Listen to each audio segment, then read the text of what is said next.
ಲಲಿತಾ ಸಹಸ್ರನಾಮದಲ್ಲಿ ಬರತಕ್ಕಂತಹ ಒಂದು ನಾಮ ಏಕಾಕಿನಿ ಭೂಮರೂಪ ನಿರ್ದ್ವೈತ ದ್ವೈತ ವರ್ಜಿತ.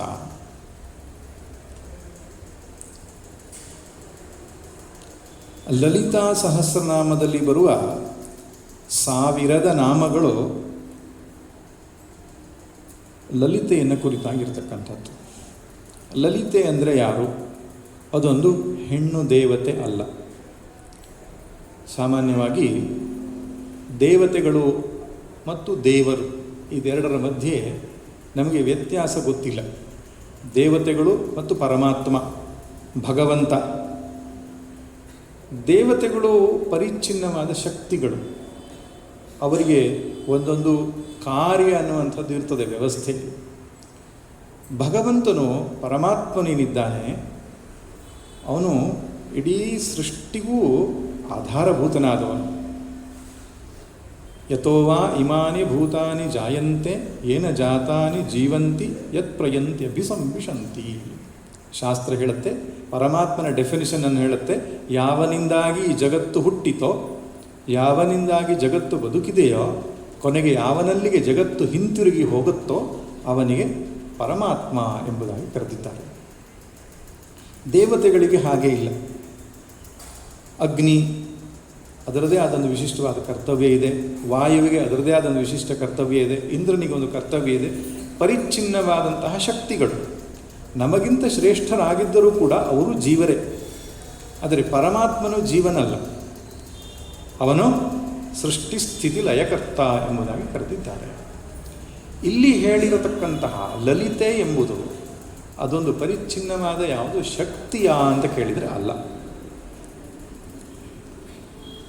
ವಿಷ್ಣು ಸಹಸ್ರನಾಮದಲ್ಲಿ ಯಾವನನ್ನು ವಿಷ್ಣು ಅಂತ ಕರೆದಿದ್ದಾರೋ, ಶಿವ ಸಹಸ್ರನಾಮದಲ್ಲಿ ಯಾವನನ್ನು ಶಿವ ಅಂತ ಕರೆದಿದ್ದಾರೋ, ಗಣಪತಿ ಉಪನಿಷತ್ತಿನಲ್ಲಿ ಗಣಪತಿ ಎಂಬುದಾಗಿ ಕರೆದಿದ್ದಾರೋ ಅದನ್ನೇ ಇಲ್ಲಿ ಲಲಿತಾ ಎಂಬುದಾಗಿ ಕರೆದಿದ್ದಾರೆ ಅಷ್ಟೇ. ಸಂಸ್ಕೃತದಲ್ಲಿ ಲಲ್ ಧಾತುವಿಗೆ ಕ್ರೀಡಾ ಅಂತ ಅರ್ಥ ಇದೆ. ರಾಮ ಶಬ್ದ ಬಂದಿರೋದು ಅದೇ ಅರ್ಥದಿಂದಲೇ, ರಮು ಕ್ರೀಡಾಯಾಮ್ ಧಾತು. ತ್ರೀನ್ ಲೋಕಾನ್ ಅತಿಥ್ಯ ಲಲತೆ ಇತಿ ಲಲಿತಾ. 3 ಲೋಕಗಳನ್ನು ತುಂಬಿ ಮತ್ತು ಮೀರಿ ಯಾವಳು ಕ್ರೀಡಿಸುತ್ತಾಳೋ, ರಮಿಸುತ್ತಾಳೋ, ಸುಖಿಸುತ್ತಾಳೋ ಅವಳಿಗೆ ಲಲಿತೆ ಎಂಬುದಾಗಿ ಕರೀತಾರೆ. ನಾರಾಯಣ ಸೂಕ್ತದಲ್ಲಿ ಏನು ಹೇಳ್ತೇವೆ ನಾವು? ಅಂತರ್ಬಹಿಶ್ಚ ತತ್ಸರ್ವಂ ವ್ಯಾಪ್ಯ ನಾರಾಯಣ ಸ್ಥಿತಃ. ಈ ಸೃಷ್ಟಿಯ ಒಳಹೊರಗೆಲ್ಲ ತುಂಬಿ ಯಾವುದು ಕ್ರೀಡಿಸುತ್ತಿದೆಯೋ ಅದಕ್ಕೆ ನಾರಾಯಣ ಎಂಬುದಾಗಿ ಕರೆದಿದ್ದಾರೆ. ರಾಮ ಶಬ್ದದ ವ್ಯುತ್ಪತ್ತಿಯನ್ನು ರಾಮ ಪೂರ್ವತಾಪನಿ ಉಪನಿಷತ್ ಹೇಳುತ್ತೆ. ರಮಂತೆ ಯೋಗಿನೋ ಯಸ್ಮಿನ್ ನಿತ್ಯಾನಂದೇ ಚಿದಾತ್ಮನಿ ತೇನ ರಾಮಪದೇನ ಅಸೌ ಪರಬ್ರಹ್ಮ ಅಭಿಧೀಯತೆ ಅಂತ. ರಾಮ ಶಬ್ದದಿಂದ ಪರಬ್ರಹ್ಮನನ್ನೇ ಹೇಳಿದೆ, ಕೃಷ್ಣ ಶಬ್ದದಿಂದಲೂ ಪರಬ್ರಹ್ಮವನ್ನೇ ಹೇಳಿದೆ. ಹಾಗೆ ಲಲಿತಾ ಎಂಬ ಶಬ್ದದ ಮೂಲಕವಾಗಿ ಆ ಪರಬ್ರಹ್ಮ ತತ್ವವನ್ನು ಇಲ್ಲಿ ಹೇಳ್ತಾ ಇದೆ.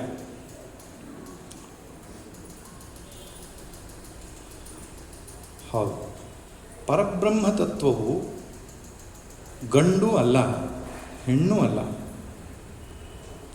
ನ ಸ್ತ್ರೀ ನ ಪುಮಾನ್ ನ ನಪುಂಸಕಮೇಕ ಬೀಜಂ. ಗಂಡು ಅಲ್ಲ, ಹೆಣ್ಣು ಅಲ್ಲ. ಹಾಗಾದರೆ ಮೂರನೇದು ಯಾವುದೋ ಒಂದು ಇರಬಹುದು ಅಂತ ಯೋಚನೆ ಮಾಡಿಬಿಡಿ, ಅದು ಅಲ್ಲ. ರಾಮಕೃಷ್ಣ ಪರಮಹಂಸರು ಕಾಳಿಗೆ ಜನಿವಾರ ಹಾಕಿದ್ರಂತೆ. ಯಾರೋ ಹೋಗಿ ಕೇಳಿದರು, ಹೆಣ್ಣು ಮಕ್ಕಳಿಗೆ ಜನಿವಾರ ಇಲ್ವಲ್ಲ ಅಂತ. ನಿನಗೆ ಯಾರು ಹೇಳಿದರು ಕಾಳಿ ಹೆಣ್ಣು ಅಂತ ಕೇಳ್ತಾರೆ. ಗಂಡು ಹೆಣ್ಣು ಈ ಭೇದ ಎಲ್ಲ ಶರೀರ ಇರುವವರಿಗೆ. ನಿರ್ಗುಣ ನಿರಾಕಾರವಾದ ತತ್ವಕ್ಕೆ ಗಂಡು ಹೆಣ್ಣು ಎಂಬ ಭೇದ ಇಲ್ಲ. ಪರಬ್ರಹ್ಮ ಪರಮಾತ್ಮ ತತ್ವವು ಗಂಡೂ ಅಲ್ಲ, ಅದು ಹೆಣ್ಣೂ ಅಲ್ಲ. ಹಾಗಾದರೆ ಅವನು ದೇವರು ಅಂತ ಪುಲ್ಲಿಂಗ ವಾಚಕ ಶಬ್ದದಿಂದ ಪ್ರಯೋಗ ಮಾಡೋದು ಯಾಕೆ? ನೀವೇನಾದರೂ ಕರಿಬೇಕಲ್ಲ, ನೀವೇನಾದರೂ ಒಂದು ಸಂಬಂಧ ಇಟ್ಕೊಳ್ಬೇಕಲ್ಲ. ಭಗವಂತ ಗೀತೆಯಲ್ಲಿ ಹೇಳ್ತಾನೆ, ನಾನು ಈ ಸೃಷ್ಟಿಗೆ ಅಪ್ಪನೂ ಹೌದು, ಅಮ್ಮನೂ ಹೌದು, ಅಜ್ಜನೂ ಹೌದು ಅಂತ. ಪಿತಾಹಮಸ್ಯ ಜಗತಃ ಮಾತಾ ಧಾತ ಪಿತಾಮಹ. ಅದನ್ನು ಮೀರಿದವನು ಹೌದು. ಆದರೆ ಉಪಾಸನೆಗಾಗಿ, ಭಕ್ತಿಗಾಗಿ ಒಂದು ಸಂಬಂಧವನ್ನು ಕಲ್ಪಿಸುವುದಕ್ಕಾಗಿ ತಂದೆ ಎಂಬುದಾಗಿಯೋ, ತಾಯಿ ಎಂಬುದಾಗಿಯೋ, ಸ್ನೇಹಿತ ಎಂಬುದಾಗಿಯೋ ಆ ತತ್ವವನ್ನು ನಾವು ನೋಡಬೇಕಾಗ್ತದೆ. ಉಪಾಸಕಾನಾಂ ಕಾರ್ಯಾರ್ಥಂ ಬ್ರಹ್ಮಣೋ ರೂಪಕಲ್ಪನಾ. ಆ ಪರಬ್ರಹ್ಮ ತತ್ವಕ್ಕೆ ರೂಪವನ್ನು ಕಲ್ಪಿಸಿದ್ಯಾಕೆ? ಉಪಾಸನೆಯ ಉದ್ದೇಶದಿಂದ. ಆ ಪರಬ್ರಹ್ಮ ತತ್ವಕ್ಕೆ ತಾಯಿ ಎಂಬ ದೃಷ್ಟಿಯಿಂದ ನೋಡಿದಾಗ ಲಲಿತಾ ಅಂತ ಹೆಸರು ಪಡ್ಕೊಳ್ತದೆ ಅಷ್ಟೆ, ಬೇರೆ ಇನ್ನೇನಿಲ್ಲ. ಬಹುಶಃ ನಮ್ಮ ಸನಾತನ ಧರ್ಮದಲ್ಲಿ ಮಾತ್ರವೇ ಪರಬ್ರಹ್ಮ ವಸ್ತುವನ್ನು ಅಥವಾ ಪರಮಾತ್ಮನನ್ನು ತಾಯಿ ಎಂಬುದಾಗಿ ನೋಡ್ತಕ್ಕಂತಹ ಒಂದು ದೃಷ್ಟಿ ಇರುವಂಥದ್ದು. ಬೇರೆ ಎಲ್ಲ ಮತಗಳಲ್ಲಿಯೂ ಗಂಡು ಎಂಬುದಾಗಿಯೇ ನೋಡ್ತಾರೆ ದೇವರನ್ನು. ಪರಮಾತ್ಮ, ಇನ್ನೊಂದು ಪರಲೋಕದಲ್ಲಿರುವ ಪರಮಾತ್ಮ ಅವನು ಗಂಡಸು ಎಂಬುದಾಗಿ ನೋಡ್ತಾರೆ. ನಾವು ಜಗಳ ಮಾಡ್ತೇವೆ, ಹೆಣ್ಣಿಗೆ ಪ್ರಾಶಸ್ತ್ಯ ಕೊಟ್ಟಿಲ್ಲ ಹಿಂದೂ ಧರ್ಮದಲ್ಲಿ ಅಂತ. ಜಗನ್ಮಾತೆ ಎಂಬುದಾಗಿ ಪರಮಾತ್ಮನನ್ನು ಹೇಳಿದೆಯಲ್ಲ ಸನಾತನ ಧರ್ಮ, ಇನ್ಯಾವ ಸ್ಥಾನ ಕೊಡಬೇಕು? ಅಥವಾ ಪರಮಾತ್ಮನನ್ನು ತಾಯಿ ಎಂಬುದಾಗಿ ಕರೆಯುವುದೇ ಹೆಚ್ಚು ಸೂಕ್ತ ಅನಿಸುತ್ತೆ. ತಂದೆ ಎಂಬುದಕ್ಕಿಂತ ತಾಯಿ ಎಂಬುದೇ ಹೆಚ್ಚು ಸೂಕ್ತ. ಯಾಕೆಂದರೆ ತಾಯಿ ಮತ್ತು ಮಗುವಿನ ಸಂಬಂಧ, ತಾಯಿ ಮತ್ತು ಮಗುವಿನ ಬಾಂಧವ್ಯ ಅನುಭವಿಸದೇ ಇರುವ ವ್ಯಕ್ತಿಯೇ ಇಲ್ಲ ಪ್ರಪಂಚದಲ್ಲಿ. ಆದ್ದರಿಂದ ಆ ವಾತ್ಸಲ್ಯ ಭಕ್ತಿ ಎನ್ನುವಂಥದ್ದೇನಿದೆ ಅದನ್ನು ನಾವೆಲ್ಲ ಅನುಭವಿಸಿದ್ದೇವೆ. ಅದಕ್ಕೆ ಹಿರಿಯರೊಬ್ಬರು ಹೇಳ್ತಾ ಇದ್ದರು, ದೇವರು ನಮಗೆ ಹೊಕ್ಕಳ ಕೊಟ್ಟಿದ್ದು ಯಾಕೆಂದರೆ ಆ ತಾಯಿಯ ಪ್ರೀತಿಯ ನೆನಪು ಆಗಲಿ ಅಂತ, ಅವ್ಯಾಜ ಕರುಣಾಮೂರ್ತಿ ಎನ್ನುವುದು ಗೊತ್ತಾಗಲಿ ಎನ್ನುವುದಕ್ಕೆ ಹೊಕ್ಕಳ ಕೊಟ್ಟಿದ್ದಾನೆ. ಆದರೆ ಈ ಜಗತ್ತಿಗೆ ನಮ್ಮನ್ನು ತಂದ ತಾಯಿ ತಂದೆ ಇದಕ್ಕಷ್ಟೇ ಸೀಮಿತ, ಈ ಜನ್ಮಕ್ಕಷ್ಟೇ ಸೀಮಿತ. ಆದರೆ ಆ ತಾಯಿಯ ಸಂಬಂಧ ಹಾಗಲ್ಲ, ತುಂಡರಿಸಲಾರದ ಹೊಕ್ಕಳ ಬಳ್ಳಿಯ ಸಂಬಂಧವಂತೆ. ಕತ್ತರಿಸಲಾರದ ಹೊಕ್ಕಳ ಬಳ್ಳಿಯ ಸಂಬಂಧ ಅಂದ್ರೇನು? ಆ ಜಗನ್ಮಾತೆಯೊಟ್ಟಿಗೆ ಜೀವದ ಸಂಬಂಧ ನಿರಂತರವಾಗಿ ಇರತಕ್ಕಂಥದ್ದು.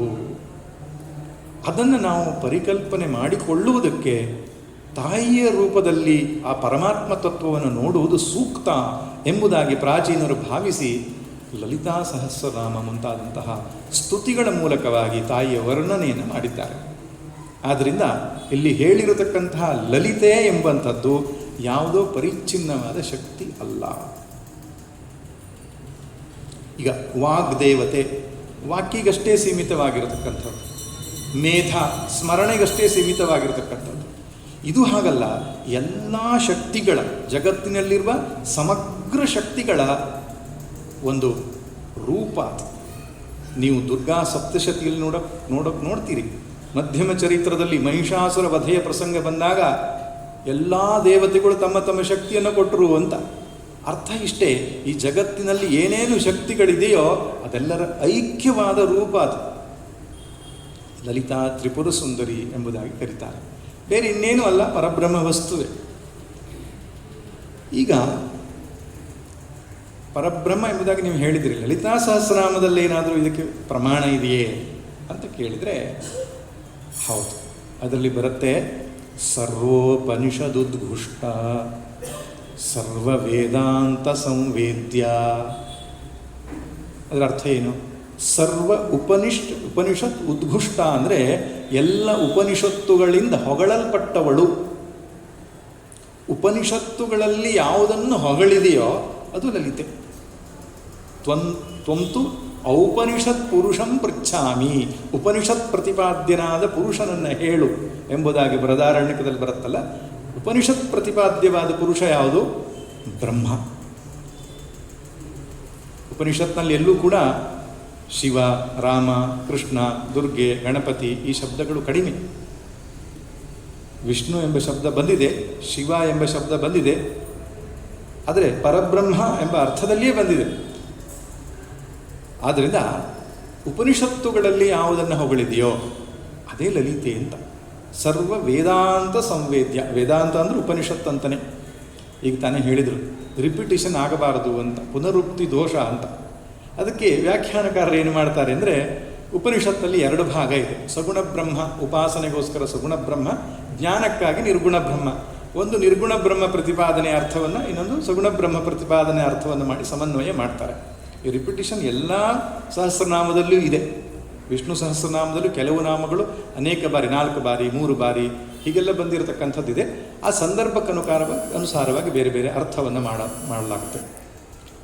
ಇನ್ನು ಯಾವ ಉಪನಿಷತ್ತುಗಳ ಬಗ್ಗೆ ನೇರವಾಗಿ ಉಪನಿಷತ್ತನ್ನೇ ಉಚ್ಚರಿಸುತ್ತೆ ಲಲಿತಾ ಸಹಸ್ರನಾಮ? ತೈತ್ತಿರೀಯ ಉಪನಿಷತ್ತು ಅಂತ ಕೃಷ್ಣ ಯಜುರ್ವೇದದ ಪ್ರಸಿದ್ಧ ಉಪನಿಷತ್ನಲ್ಲಿ ಪಂಚಕೋಶದ ವಿವರಣೆ ಬರ್ತದೆ. ಅದನ್ನು ಲಲಿತಾ ಸಹಸ್ರನಾಮ ನೇರವಾಗಿ ಹೇಳುತ್ತೆ, ಪಂಚಕೋಶಾಂತರಸ್ಥಿತ ಅಂತ ಹೇಳುತ್ತೆ.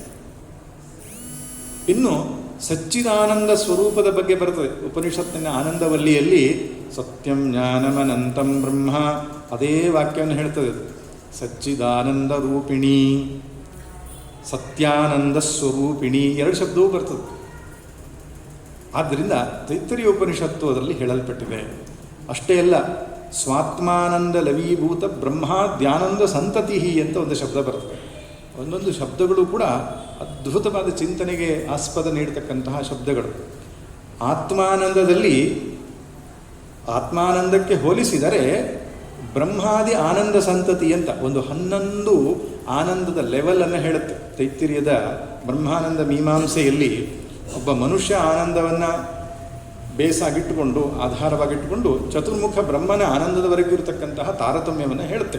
ಶ್ರೋತ್ರಿಯಸ್ಯ ಚಾಕಾಮಹತಸ್ಯ ಎಂಬುದಾಗಿ ಲಲಿತಾ ಸಹಸ್ರನಾಮ ಹೇಳುತ್ತೆ. ಈ ಬ್ರಹ್ಮನಿಂದ ಹಿಡಿದು ಮನುಷ್ಯನ ಆನಂದದವರೆಗೂ ಇರತಕ್ಕಂತಹ ಪ್ರತಿಯೊಂದು ಆನಂದವೂ ಕೂಡ ಆ ಲಲಿತೆಯ ಆನಂದದ ಒಂದು ತುಣುಕು. ಏತಸ್ಯೈವ ಆನಂದಸ್ಯ ಉಪನಿಷತ್ತು ಹೇಳುತ್ತೆ, ಅನ್ಯಾನಿ ಭೂತಾನಿ ಮಾತ್ರ ಉಪಜೀವಂತಿ. ಎಲ್ಲ ಜೀವರಾಶಿಗಳು ಕೂಡ ಆ ಬ್ರಹ್ಮಾನಂದದಲ್ಲಿ ಒಂದು ಕಣವನ್ನಷ್ಟೇ ನಾವು ಅನುಭವಿಸ್ತಾರೆ. ಶಂಕರ ಭಗವತ್ಪಾದರು ತಮ್ಮ ಮನಿಷಾ ಪಂಚಕಂದಲ್ಲಿ ಹೇಳ್ತಾರೆ, ಶಕ್ರ ಅಂದರೆ ಇಂದ್ರನೂ ಕೂಡ ಆತ್ಮಾನಂದದಲ್ಲಿ ಒಂದು ಹನಿಯನ್ನು ಅನುಭವಿಸೋದಂತ. ಆದ್ದರಿಂದ ಇಂದ್ರನೇ ಒಂದು ಹನಿಯನ್ನು ಅನುಭವಿಸೋದಾದರೆ ನಾವು ಅನುಭವಿಸುವ ಸುಖ ಎಲ್ಲ ಯಾವ ಲೆಕ್ಕ? ಈ ವಿಚಾರ ತೈತ್ತಿರೀಯ ಉಪನಿಷತ್ತಿಗೆ ಸಂಬಂಧಪಟ್ಟಂಥದ್ದು. ಇನ್ನು ದೇಶಕಾಲ ಅಪರಿಚ್ಛಿನ್ನ ಅಂತಕ್ಕಂಥ ಒಂದು ನಾಮ ಬರ್ತದೆ, ಅದು ಅನಂತತ್ವವನ್ನು ಹೇಳ್ತಕ್ಕಂತಹ ಮಾತು. ಇನ್ನು ಮಾಂಡೂಕ್ಯ ಉಪನಿಷತ್ತನ್ನು ಹಾಗೆ ಹೇಳುತ್ತೆ. ಅದು ಯಾವ್ದು ಹೇಳಿ?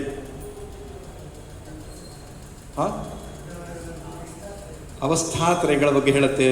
ವಿಶ್ವರೂಪ, ಜಾಗರಣಿ, ಸ್ವಪಂತಿ, ತೈಜಸಾತ್ಮಿಕ, ಸುಪ್ತ, ಪ್ರಾಜ್ಞಾತ್ಮಿಕ, ತುರ್ಯ, ಸರ್ವಾವಸ್ಥಾ ವಿವರ್ಜಿತ.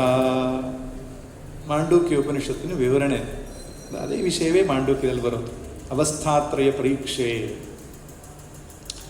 ಇನ್ನು ಬೇರೆ ಉಪನಿಷತ್ತುಗಳ ವಾಕ್ಯಗಳು ಬರುತ್ತೆ. ಬೃಹದಾರಣ್ಯಕ ಉಪನಿಷತ್ನಲ್ಲಿ ಬರತಕ್ಕಂಥ ಸ ಏಷ ನೇತಿ ನೇತಿ ಆತ್ಮ ಅಂತ. ಆತ್ಮನನ್ನು ಅರಿತುಕೊಳ್ಳುವುದಕ್ಕೆ ನೇತಿ ಅಂತಕ್ಕಂತಹ ಒಂದು ಕ್ರಮವನ್ನು ಹೇಳಿದೆ. ಅತದ್ವ್ಯಾವೃತ್ತಿ ಅಂತ ಕರೀತಾರೆ. ಏನೇನು ಗುಣಧರ್ಮಗಳನ್ನು ಆರೋಪ ಮಾಡಿಯೋ ಅಂತಿಮವಾಗಿ ಅದನ್ನು ನಿಷೇಧ ಮಾಡಬೇಕು ಅಂತ ಅಪವಾದ ಪ್ರಕ್ರಿಯೆಯ ಮೂಲಕ. ಅದು ಯಾವುದು? ನಿರ್ಗುಣ, ನಿಷ್ಕಲ, ಶಾಂತ, ನಿಷ್ಕಾಮ, ನಿರುಪಪ್ಲವ, ನಿತ್ಯ ಮುಕ್ತ, ನಿರ್ವಿಕಾರ, ನಿಷ್ಪ್ರಪಂಚ, ನಿರಾಶ್ರಯ. ಈ ನೀರು ಅಂತ ಒಂದಿಷ್ಟು ಮಾತು ಹೇಳುತ್ತಲ್ಲ, ಅದೆಲ್ಲ ಬೃಹದಾರಣ್ಯಕ ಉಪನಿಷತ್ತಿನ ವಾಕ್ಯಗಳಂತೂ ತೆಗೆದುಕೊಳ್ಬೇಕು. ಹಾಗೆ ವಿಜ್ಞಾನ ಘನ ಏವ ಮೂರ್ತ, ನಿತ್ಯ ತೃಪ್ತ, ಇವೆಲ್ಲ ಬೃಹದಾರಣ್ಯಕದ ಶಬ್ದಗಳು. ಇನ್ನು ಕೀಶ, ಕೇನ, ಕಠ ಅನ್ನೆಲ್ಲ ಉಪನಿಷತ್ತುಗಳಲ್ಲೂ ಬರ್ತಕ್ಕಂತಹ ಒಂದು ವಾಕ್ಯ ಇದೆ. ಯಾವುದಪ್ಪ ಅಂದರೆ, ಪರಮಾತ್ಮನು ಮಾತಿಗೂ ಮನಸ್ಸಿಗೂ ನಿಲುಕದವನು ಅಂತ. ಅದು ಯಾವುದು ವಾಕ್ಯ ಲಲಿತಾ ಸಹಸ್ರನಾಮದಲ್ಲಿ? ಅಪ್ರಮೇಯ, ಸ್ವಪ್ರಕಾಶ, ಮನೋವಾಚ, ಮಗೋಚರ. ಇದು ಆಲ್ಮೋಸ್ಟ್ ಎಲ್ಲ ಉಪನಿಷತ್ತುಗಳಲ್ಲೂ ಈ ಚಿಂತನೆ ನಡೆದಿದೆ.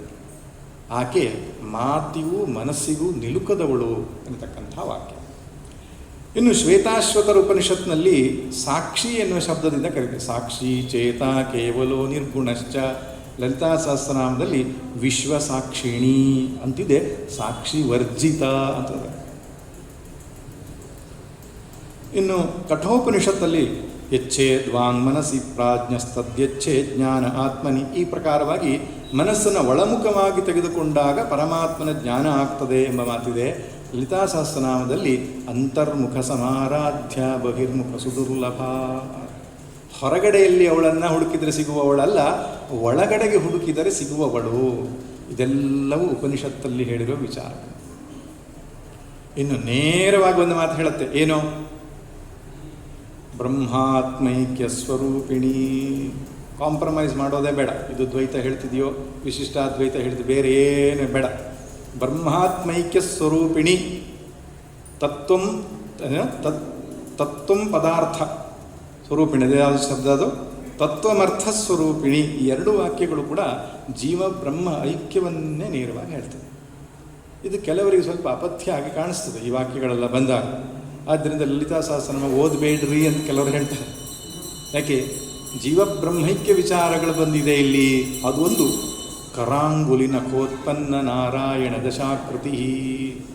ವಿಷ್ಣುವಿನ 10 ಅವತಾರಗಳು ಲಲಿತೆಯ ಒಂದೊಂದು ಬೆರಳಿನ ಉಗುರಿನಿಂದ ಹುಟ್ಟಿದವು.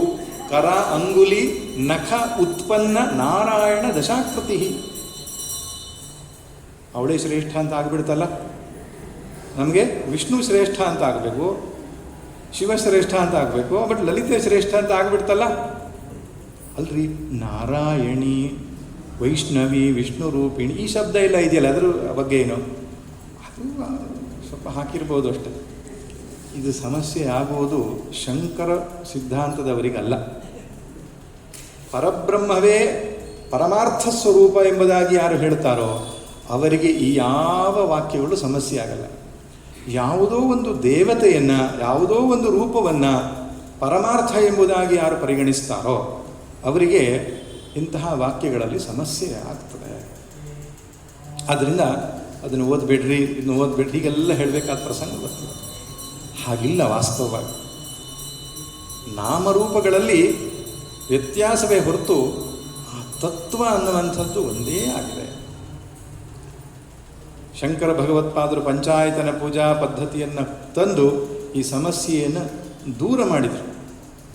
ಆದರೆ ಕೆಲವರು ಇನ್ನೂ ಆ ಸಮಸ್ಯೆಯಲ್ಲೇ ಇದ್ದಾರೆ. ಅದು ಶ್ರೇಷ್ಠ, ಇದು ಕನಿಷ್ಠ, ಶಿವಶ್ರೇಷ್ಠ ಅಂತ ಕೆಲವರು, ವಿಷ್ಣು ಶ್ರೇಷ್ಠ ಅಂತ. ಹಿಂದೆಲ್ಲ ಇದರಂತೆ ಶಾಕ್ತರು ಅಂತ, ಅವರು ದೇವಿಯೇ ಶ್ರೇಷ್ಠ ಅಂತ ಹೇಳುವರು. ಇಲ್ಲಿ ಶ್ರೇಷ್ಠ ಕನಿಷ್ಠದ ಪ್ರಶ್ನೆ ಇಲ್ಲ. ಇರುವುದು ಒಂದೇ ಒಂದು ಪರಬ್ರಹ್ಮ ಪರಮಾತ್ಮ ತತ್ವ. ಹಿಂದೂ ಸಮುದಾಯಕ್ಕೆ ಮತ್ತೆ ಮತ್ತೆ ತಿಳಿಸಿಕೊಡಬೇಕಾದ ಸತ್ಯ ಇದು. ಯಾಕಂದರೆ ಎಷ್ಟು ಗೊಂದಲದಲ್ಲಿದ್ದಾರೆ ಜನಗಳು ಅಂದರೆ, ಕೊಲ್ಲೂರು ಮೂಕಾಂಬಿಕೆದೊಂದು ಫೋಟೋ ತರ್ತಾರೆ, ಧರ್ಮಸ್ಥಳ ಮಂಜುನಾಥ ಸ್ವಾಮಿದೊಂದು ತರ್ತಾರೆ, ತಿರುಪತಿ ವೆಂಕಟರಮಣದೊಂದು ಇಟ್ಕೊಳ್ತಾರೆ, ಆಮೇಲೆ ತಮ್ಮ ಮನೆ ದೇವರದೊಂದು. ಮನೆ ಅನ್ನೋದು, ದೇವರ ಕೋಣೆ ಅನ್ನೋದು ಕಾಂಪ್ಲೆಕ್ಸ್, ದೇವರುಗಳ ಕಾಂಪ್ಲೆಕ್ಸ್. ಕೊನೆಗೆ ಕನ್ಫ್ಯೂಷನ್ನು, ಯಾವುದಕ್ಕೆ ನೈವೇದ್ಯ ತೋರಿಸಬೇಕು? ಊದಿನ ಕಡ್ಡಿ ಹೊಗೆ ಅದ್ರ ಕಡೆಗೆ ಹೋಗ್ತಿದೆ, ಇದ್ರ ಕಡೆಗೆ ಬರ್ತಾ ಇಲ್ವಲ್ಲ. ಯಾಕೆ? ಇದು ಗೊತ್ತಿಲ್ಲದಿದ್ದರೆ ರಗಳೆ ಆಗೋದು.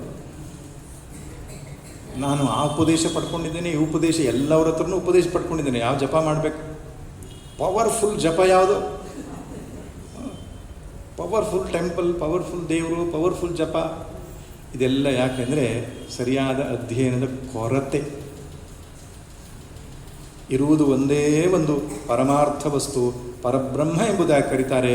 ಅದು ಸಗುಣವೂ ನಿರ್ಗುಣವೂ ಆಗಿದೆ. ಉಪಾಧಿ ದೃಷ್ಟಿಯಿಂದ ನೋಡಿದಾಗ ಸಗುಣ, ನಿರುಪಾಧಿಕವಾಗಿ ನೋಡಿದಾಗ ನಿರ್ಗುಣ. ಸರ್ವೋಪಾಧಿ ವಿನಿರ್ಮುಕ್ತ ಎಂಬುದಾಗಿ ಕೂಡ ಕರೆದಿದ್ದಾರೆ. ಅಲ್ಲಿ ಉಪಾಧಿ ಇಲ್ಲ ಅಂದರೆ ನಿರ್ಗುಣ ನಿರಾಕಾರ ಸ್ವರೂಪವೂ ಹೌದು. ಉಪಾಧಿ ಸಹಿತವಾಗಿಯೂ ಕೂಡ ಆಕೆಯನ್ನು ನೋಡ್ಬೋದು. ಉಪಾಧಿ ಸಹಿತವಾಗಿ ನೋಡಿದಾಗ ಸೃಷ್ಟಿ ಸ್ಥಿತಿ ಲಯಕರ್ತೇವ. ಸೃಷ್ಟಿಕರ್ತ್ರಿ ಬ್ರಹ್ಮರೂಪ ಗೋಪ್ತ್ರಿ ಗೋವಿಂದ ರೂಪಿಣಿ ಬರ್ತದಲ್ಲ. ಪಂಚಕೃತ್ಯ ಪರಾಯಣ, ಅದು ಈಶ್ವರನು ಮಾಡುವಂತಹ 5 ಕ್ರಿಯೆಗಳನ್ನು ಅದು ಸಗುಣ ದೃಷ್ಟಿಯಿಂದ ನೋಡಿತ್ತು. ನಿರ್ಗುಣ ದೃಷ್ಟಿಯಿಂದ ಯಾವ ಉಪಾಧಿಯೂ ಇಲ್ಲದ ಕೇವಲ ಆತ್ಮಸ್ವರೂಪಳು ಅವಳು. ಇದು ಸರಿಯಾಗಿ ತಲೆಯಲ್ಲಿ ಕೂತ್ರೆ ಎಲ್ಲೂ ಗೊಂದಲ ಇಲ್ಲ. ವಿಷ್ಣು ಸಹಸ್ರನಾಮದಲ್ಲೂ ಹೀಗೆ ಇದೆ, ಶಿವ ಸಹಸ್ರನಾಮದಲ್ಲೂ ಹೀಗೆ ಇದೆ, ಉಪನಿಷತ್ತುಗಳಲ್ಲೂ ಹೀಗೆ ಇದೆ. ಪರಮಾತ್ಮನ ಸಗುಣ ಹಾಗೂ ನಿರ್ಗುಣ ಎಂಬ 2 ದೃಷ್ಟಿಕೋನದಿಂದ, ವ್ಯಾವಹಾರಿಕ ದೃಷ್ಟಿ, ಪಾರಮಾರ್ಥಿಕ ದೃಷ್ಟಿ, ಈ 2 ದೃಷ್ಟಿಕೋನದಿಂದ ಪರಮಾತ್ಮನನ್ನು ನೋಡಲಿಕ್ಕೆ ಗೊತ್ತಿದ್ರೆ ಸಮಸ್ಯೆ ಆಗಲ್ಲ.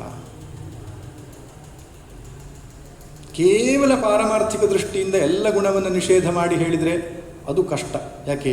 ಜ್ಞಾನದ ಸ್ಥಿತಿಯಲ್ಲಿ ಮಾತ್ರ ಸಾಧ್ಯ. ಉಪಾಸನೆಗೆ ನಮಗೆ ಬೇಕು, ಸಗುಣ ಬೇಕು, ಅವನ ಲೀಲೆ ಬೇಕು, ಅವನು ಮಾಡಿರತಕ್ಕಂತಹ ರೂಪ ಲೀಲೆ ಅದೆಲ್ಲ ಇಟ್ಕೊಂಡು ನಮಗೆ ಧ್ಯಾನ ಮಾಡಬೇಕು.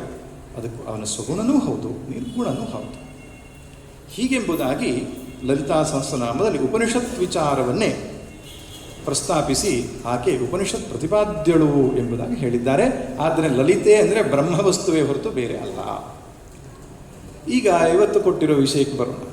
ಏಕಾಕಿನಿ ಭೂಮರೂಪ ನಿರ್ದ್ವೈತ ದ್ವೈತ ವರ್ಜಿತ. ಅವರು ಚೆನ್ನಾಗಿ ಹೇಳಿದರು. ಇದು ಛಾಂದೋಗ್ಯ ಉಪನಿಷತ್ತಿನ ವಾಕ್ಯ ಅಂತ. ಛಾಂದೋಗ್ಯ ಉಪನಿಷತ್ತನ್ನು ಲಲಿತಾ ಸಹಸ್ರನಾಮದಲ್ಲಿ ಏಕಾಕಿನಿ ಭೂಮರೂಪ ನಿರ್ದ್ವೈತ ದ್ವೈತ ವರ್ಜಿತ.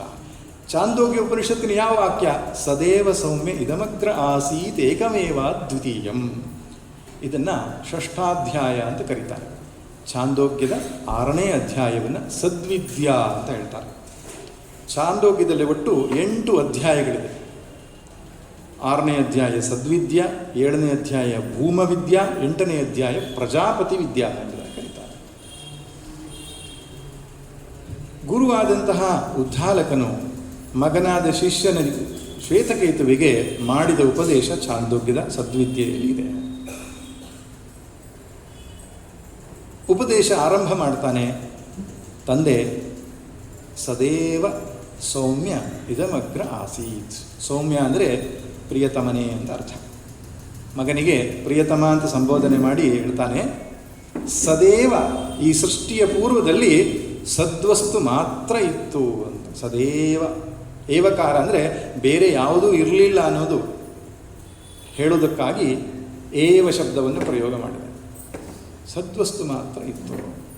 ಹೇಗಿತ್ತು ಅಂತ ಹೇಳಿದ್ರೆ ಏಕಮೇವ ಅದ್ವಿತೀಯಂ. ಆ ಸದ್ವಸ್ತು ಅನ್ನೋದು ಒಂದೇ ಇತ್ತು, ಇನ್ನೊಂದು ಇರಲಿಲ್ಲ ಅದರ ಜೊತೆಗೆ ಅಂತ. ಇದಕ್ಕೆ ಅದ್ವೈತ ಸಿದ್ಧಾಂತ ಅಂತ ಹೇಳ್ತಾರೆ. ಅದ್ವೈತ ಸಿದ್ಧಾಂತ ಅಂತ ಹೇಳಿದ್ರೇನು? ಎರಡಿಲ್ಲ, ಇರುವುದು ಒಂದೇ. ನಿಜವಾಗಿ ಎರಡಿಲ್ಲ ಅಷ್ಟೇ ಹೇಳಬೇಕು. ಯಾಕಂದರೆ ಒಂದಿದೆ ಅಂತ ಹೇಳಿದರೂ ರಗಳೆ. ಯಾಕೆಂದರೆ ಒಂದು ಅನ್ನುವಂಥದ್ದು ಕೂಡ ಇನ್ನೊಂದನ್ನು ಸಂಬಂಧ ದೃಷ್ಟಿಕೋನ ಇಟ್ಟುಕೊಂಡು ಒಂದು ಅಂತ ಲೆಕ್ಕ ಹೇಳೋದು ನಾವು. ಅದಕ್ಕೆ ದ್ವೈತ ಅಂತ ಕರೀತಾರೆ. ಎರಡಕ್ಕೆ ಏನು ಹೇಳ್ತಾರೆ? ದ್ವೈತ ಅಂತ. ದ್ವಿಧಾ ಇತಂ ದ್ವೈತಂ.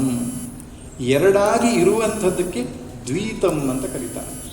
ದ್ವೈತಸ್ಯ ಭಾವ ದ್ವೈತಂ. ದ್ವೈತಂ ಯತ್ರ ನ ವಿದ್ಯತೆ ತದ್ ಅದ್ವೈತಂ. ಎಲ್ಲಿ ಎರಡಿಲ್ಲವೋ ಅದು ಅದ್ವೈತ. ಅದನ್ನೇ ಉಪನಿಷತ್ತು ಏನು ಹೇಳುತ್ತೆ? ಏಕಮೇವ ಅದ್ವಿತೀಯಂ. ಒಂದೇ, ಎರಡಿಲ್ಲ ಅಂತ. ಅದ್ವಿತೀಯ ಅಂದರೆ ಇನ್ನೊಂದು ಇಲ್ಲ, ಅದಕ್ಕಿಂತ ಹೊರತಾಗಿ ಇನ್ನೊಂದು ಇಲ್ಲ. ಇನ್ನೊಂದು ಅನ್ನುವಂಥದ್ದು 3 ರೂಪದಲ್ಲಿ ಆಗಬಹುದು. ಸಜಾತೀಯ, ವಿಜಾತೀಯ, ಸ್ವಗತ ಭೇದದಿಂದ ಇನ್ನೊಂದು ಆಗ್ಬೋದು. ಸಜಾತೀಯ ಭೇದ ಅಂದರೆ ತನ್ನದೇ ಜಾತಿಯ ಇನ್ನೊಂದು ವಸ್ತು ಇದ್ದಾಗ ಸಜಾತೀಯ ಭೇದ. ವೃಕ್ಷಕ್ಕೆ ಇನ್ನೊಂದು ವೃಕ್ಷ ಸಜಾತೀಯ ಭೇದ. ಆಲದ ಮರ ಇದೆ, ಇನ್ನೊಂದು ಇನ್ನು ಬಿಲ್ವ ಇದೆ, ತೆಂಗಿನ ಮರ ಇದೆ, ಮತ್ತೊಂದು ಮಗ, ಅದು ಸಜಾತೀಯ ಭೇದ. ಮರಕ್ಕೂ ಕಲ್ಲು ಮಣ್ಣಿಗೂ ನದಿ ಮುಂತಾದವುಗಳು ಇರತಕ್ಕಂಥದ್ದು ವಿಜಾತೀಯ ಭೇದ. ಮರದಲ್ಲಿ ಇರತಕ್ಕಂಥ ಎಲೆ, ರಂಬೆ, ಕೊಂಬೆ ಮುಂತಾದವುಗಳಿಗೆ ಸ್ವಗತ ಭೇದ ಅಂತ ಹೇಳ್ತಾರೆ. ಭೇದದಲ್ಲಿ 3 ವಿಧ: ಸಜಾತೀಯ, ವಿಜಾತೀಯ, ಸ್ವಗತ ಭೇದ. ಈ ಯಾವ ಭೇದವೂ ಇಲ್ಲದೇ ಇರತಕ್ಕಂತಹ ಸತ್ಯ ಅದ್ವೈತ. ಯಾಕೆಂದರೆ ಈ ಅದ್ವೈತದ ಹೆಸರಿನಲ್ಲಿ ಇನ್ನೊಂದಿಷ್ಟು ಸಿದ್ಧಾಂತಗಳಿವೆ. ವಿಷ್ಣು ಪ್ರಧಾನವಾದಂತಹ ವಿಷ್ಣು ವಿಶಿಷ್ಟಾದ್ವೈತ, ಶಿವಪ್ರಧಾನವಾದ ಶಿವ ವಿಶಿಷ್ಟಾದ್ವೈತ, ಶಕ್ತಿ ವಿಶಿಷ್ಟಾದ್ವೈತ. ಈ ಮೂರು ವಿಶಿಷ್ಟಾದ್ವೈತಗಳು. ಒಂದರಲ್ಲಿ ಶಿವ ಪ್ರಧಾನವಾಗಿ ಹೇಳ್ತಾರೆ, ಇನ್ನೊಂದರಲ್ಲಿ ಶಕ್ತಿ ಪ್ರಧಾನ, ಇನ್ನೊಂದರಲ್ಲಿ ಶಿವ ಪ್ರಧಾನ. ಈ ಪ್ರಕಾರವಾಗಿರ್ತಕ್ಕಂಥ ಇದೆ. ಆ ಅದ್ವೈತಗಳಲ್ಲಿ ಏನು ಹೇಳ್ತಾರೆ ಅಂದರೆ ಚಿತ್ ಅಚಿತ್ ವಿಶಿಷ್ಟನಾದಂತಹ ಪರಮಾತ್ಮ, ಅದು ಪರಮಾರ್ಥವಾದ ಸತ್ಯ. ಸ್ವಗತ ಭೇದವನ್ನು ಹೇಳ್ತಾರೆ. ಅವನದೇ ಅಂಶಗಳಿಂದ ಒಡಗೂಡಿ ಅಂಶಿಯಾದ ಪರಮಾತ್ಮ ಇರ್ತಾನೆ ಅಂತ. ಅಂಶೀಯ ಸಂಬಂಧವನ್ನು ಇಟ್ಟುಕೊಂಡಂತಹ ಒಬ್ಬ ಪರಮಾತ್ಮನನ್ನು ಹೇಳ್ತಾರೆ. ಅದು ಅದ್ವೈತವೇ. ಹೇಗಪ್ಪ ಅಂತ ಹೇಳಿದರೆ, ವೃಕ್ಷವನ್ನು ಒಟ್ಟಾರೆಯಾಗಿ ನೋಡಿದಾಗ ಅದು ಒಂದೇ ಇರೋದು. ವೃಕ್ಷದ ಭಾಗಗಳನ್ನು ಬಿಡಿ ಬಿಡಿಯಾಗಿ ನೋಡಿದಾಗ ಅದರಲ್ಲಿ ಬೇರೆ ಬೇರೆಯಾಗಿ ಕಾಣಿಸುತ್ತೆ. ಒಟ್ಟಾರೆಯಾಗಿ ಒಂದೇ ವೃಕ್ಷ ಅಂತ ಹೇಳ್ತೇವೆ ನಾವು. ಆದರೆ ಭಾಗಗಳನ್ನು ನೋಡಿದಾಗ ಬೇರೆ ಬೇರೆಯಾಗಿ ತೋರ್ತದೆ. ಹಾಗೆ ಜೀವ ಮತ್ತು ಜಗತ್ತನ್ನು ನೋಡಿದಾಗ ಭೇದ ಇದೆ, ಅದರ ಸಮಷ್ಟಿಯಾಗಿ ಭಗವಂತನ ನೋಡಿದಾಗ ಅಲ್ಲಿ ಅಭೇದವಿದೆ ಎಂಬುದಾಗಿ ಹೇಳ್ತಕ್ಕಂಥ ಭೇದ ಸಹಿಷ್ಣು ಅಭೇದವನ್ನು ಹೇಳ್ತಕ್ಕಂತಹ ಕೆಲವೊಂದಿಷ್ಟು ಸಿದ್ಧಾಂತಗಳಿದೆ. ಅದನ್ನೂ ಕೂಡ ಇಲ್ಲಿ ತಿರಸ್ಕಾರ ಮಾಡಿದ್ದಾರೆ. ಪಾರಮಾರ್ಥಿಕವಾಗಿ ಶಬ್ದ ನೆನಪಿರಬೇಕು. ಇದನ್ನು ಅದ್ವೈತ ಸಿದ್ಧಾಂತ ಪಾರಮಾರ್ಥಿಕ ಘಟ್ಟದಲ್ಲಿ ಮಾತ್ರವೇ ತಿರಸ್ಕರಿಸುತ್ತೆ. ವ್ಯಾವಹಾರಿಕವಾಗಿ ಉಪಾಸನೆಗೋಸ್ಕರ ವಿಶಿಷ್ಟಾದ್ವೈತ ಒಪ್ಪಿಗೆ ಇದೆ, ನಮಗೆ ತೊಂದರೆ ಇಲ್ಲ. ಆದರೆ ನಾವು ಸಿದ್ಧಾಂತ ತೀರ್ಮಾನಕ್ಕೆ ಬರಬೇಕು. ಸಿದ್ಧಾಂತವನ್ನು ತೀರ್ಮಾನಿಸುವಾಗ ಸತ್ಯವನ್ನು ಸ್ಪಷ್ಟವಾಗಿ ನಿರೂಪಿಸಬೇಕಾಗ್ತದೆ. ಉಪನಿಷತ್ತೇ ಇದನ್ನು ಹೇಳುತ್ತೆ, ನಿರ್ದ್ವೈತ ದ್ವೈತ ವರ್ಜಿತ. ಏಕಾಕಿನಿ ಎನ್ನುವ ಶಬ್ದ ಏಕಮೇವ ಎನ್ನುವ ಶಬ್ದದಲ್ಲಿ ಹೇಳಿದೆ ಉಪನಿಷತ್ತಲ್ಲಿ. ನಿರ್ದ್ವೈತ ಎನ್ನುವ ಶಬ್ದ ಏವಕಾರ, ಏಕಮೇವ ಅದರಿಂದ ನಿರ್ದ್ವೈತ. ದ್ವೈತವರ್ಜಿತ ಅನ್ನೋದು ಏನು, ಅದ್ವಿತೀಯಂ ಎಂಬ ಶಬ್ದದ ಮೂಲಕ ಅದು ಸಮಾನತೆ ಇದೆ. ಅದಕ್ಕೆ ಒಂದು ಶಬ್ದದಲ್ಲಿ ಸಜಾತಿಯ ಭೇದವನ್ನು, ಇನ್ನೊಂದರಲ್ಲಿ ವಿಜಾತಿಯ ಭೇದವನ್ನು, ಇನ್ನೊಂದರಲ್ಲಿ ಸ್ವಗತ ಭೇದವನ್ನು ಹೇಳಿ ಆ 3 ಶಬ್ದಗಳಾಗಿವೆ. ಅವರು ಹೇಳಿದರು ಪ್ರಾರಂಭದಲ್ಲಿ ರಿಪಿಟೇಷನ್ ಆಗಬಾರ್ದು, ಪುನರುಕ್ತಿ ದೋಷ ಆಗಬಾರ್ದು. ನಿರ್ದ್ವೈತ ಅಂತ ಹೇಳಿದರೂ ಕೂಡ ನಿರ್ಗತಂ ದ್ವೈತಂ ಯಸ್ಯಾಸ ನಿರ್ದ್ವೈತ, ಎಲ್ಲಿ ದ್ವೈತವು ಹೋಗಲ್ಪಟ್ಟಿದೆಯೋ ಅದು ನಿರ್ದ್ವೈತ. ಇನ್ನೊಂದು ದ್ವೈತವರ್ಜಿತ ಅಂದರೆ ದ್ವೈತ ಇಲ್ಲದವಳು ಅಂತ, ಎರಡು ಇಲ್ಲದವಳು ಅಂತ. ಒಂದು ಶಬ್ದಕ್ಕೆ ಅರ್ಥ ಏನು, ಎರಡು ಹೋಗಲ್ಪಟ್ಟವಳು. ಇನ್ನೊಂದು ಶಬ್ದಕ್ಕೆ ಅರ್ಥ ಎರಡು ಇಲ್ಲದವಳು. ಹಾಗಾದರೆ ಎರಡು ಅರ್ಥ ಒಂದೇ ಆಯ್ತಲ್ಲ. ಅದಕ್ಕೆ ಭಾಷ್ಯಕಾರ ಭಾಸ್ಕರರಾಯರು ಅಂತ ಹೇಳಿ ಅವರು ಭಾಷ್ಯವನ್ನು ಬರೆದಿದ್ದಾರೆ. ಆ ಭಾಷ್ಯದಲ್ಲಿ ಸ್ಪಷ್ಟವಾಗಿ ಅವರು ಹೇಳ್ತಾರೆ, ನಿರ್ದ್ವೈತ ಎನ್ನುವ ಶಬ್ದಕ್ಕೆ ಅರ್ಥ ನಿರ್ಗತಂ ದ್ವೈತಂ ಯಸ್ಯಾಂಸ ನಿರ್ದ್ವೈತ ಅನೇನ ವಿಜಾತೀಯ ಭೇದಶೂನ್ಯತ್ವಂ ಅಭಿಹಿತಂ. ಚಂದ್ರಿಕಾ ವ್ಯಾಖ್ಯಾನದಲ್ಲಿ ಬಂದಿರತಕ್ಕಂಥ ಮಾತು. ಏಕಾಕಿನಿ ಎನ್ನುವ ಶಬ್ದದಿಂದ ಸಜಾತಿಯ ಭೇದವನ್ನು ಹೇಳಿದ್ದಾರೆ, ಇಲ್ಲಿ ವಿಜಾತಿಯ ಭೇದವನ್ನು ತಿಳಿಸಿಕೊಟ್ಟಿದ್ದಾರೆ, ವಿಜಾತಿಯ ಭೇದ ರಾಹಿತ್ಯವನ್ನು ತಿಳಿಸಿಕೊಟ್ಟಿದ್ದಾರೆ. ಇನ್ನು ದ್ವೈತವರ್ಜಿತ ಎನ್ನುವ ಶಬ್ದದ ಮೂಲಕ ಏನು ಹೇಳ್ತಿದ್ದಾರೆ, ನ ಪುನಃ ದ್ವೈತಂ ಪೂರ್ವಂ ಸ್ಥಿತಂ ಪಶ್ಚಾತ್ ನಿರ್ಗತಂ ಮೂಲತಃ ಏವತು ನಾಸ್ತಿ ಇತಿ ಆಹಾ. ಮೊದಲು ದ್ವೈತ ಬಂದಿತ್ತು, ಆಮೇಲೆ ದ್ವೈತ ಹೋಯಿತು ಅಂತ ಅಲ್ಲ, ಮೂಲದಲ್ಲಿಯೇ ದ್ವೈತವೇ ಇರಲಿಲ್ಲ. ಮಾಯಾ ಮಾತ್ರಮಿದಂ ದ್ವೈತಂ ಅದ್ವೈತಂ ಪರಮಾರ್ಥತಃ. ಮಾಂಡೂಕ್ಯ ಹೇಳುವ ಮಾತಿದು. ಮಾಯಾ ಮಾತ್ರಮಿದಂ ದ್ವೈತಂ, ಕಾಣುವಂಥದ್ದು ಮಾಯೆ ಮಾತ್ರ, ಪರಮಾರ್ಥತಃ ಇರುವಂಥದ್ದು ಅದ್ವೈತ ಒಂದೇ. ಅದು ಎರಡು ಆಗಲೇ ಇಲ್ಲ. ಎರಡು ಆದರೆ ತಾನೇ ನೀವು ಅದನ್ನು ಹೋಗಿಸಬೇಕು. ಎರಡು ಆಗಲೇ ಇಲ್ಲ ಅಂತ ಹೇಳಿದ್ರು. ನ ನಿರೋಧೋ ನ ಚೋತ್ಪತ್ತಿ ನ ಬದ್ಧೋ ನ ಚ ಸಾಧಕ ನ ಮುಮುಕ್ಷು ನ ವೈಮುಕ್ತ ಇತ್ಯೇಷ ಪರಮಾರ್ಥತ. ಸಾಧಕನೂ ಇಲ್ಲ, ಬದ್ಧನೂ ಇಲ್ಲ, ಉತ್ಪತ್ತಿಯೂ ಇಲ್ಲ, ಪ್ರಳಯವೂ ಇಲ್ವ, ಬಂಧನವೂ ಇಲ್ವ, ಮೋಕ್ಷವೂ ಇಲ್ಲ.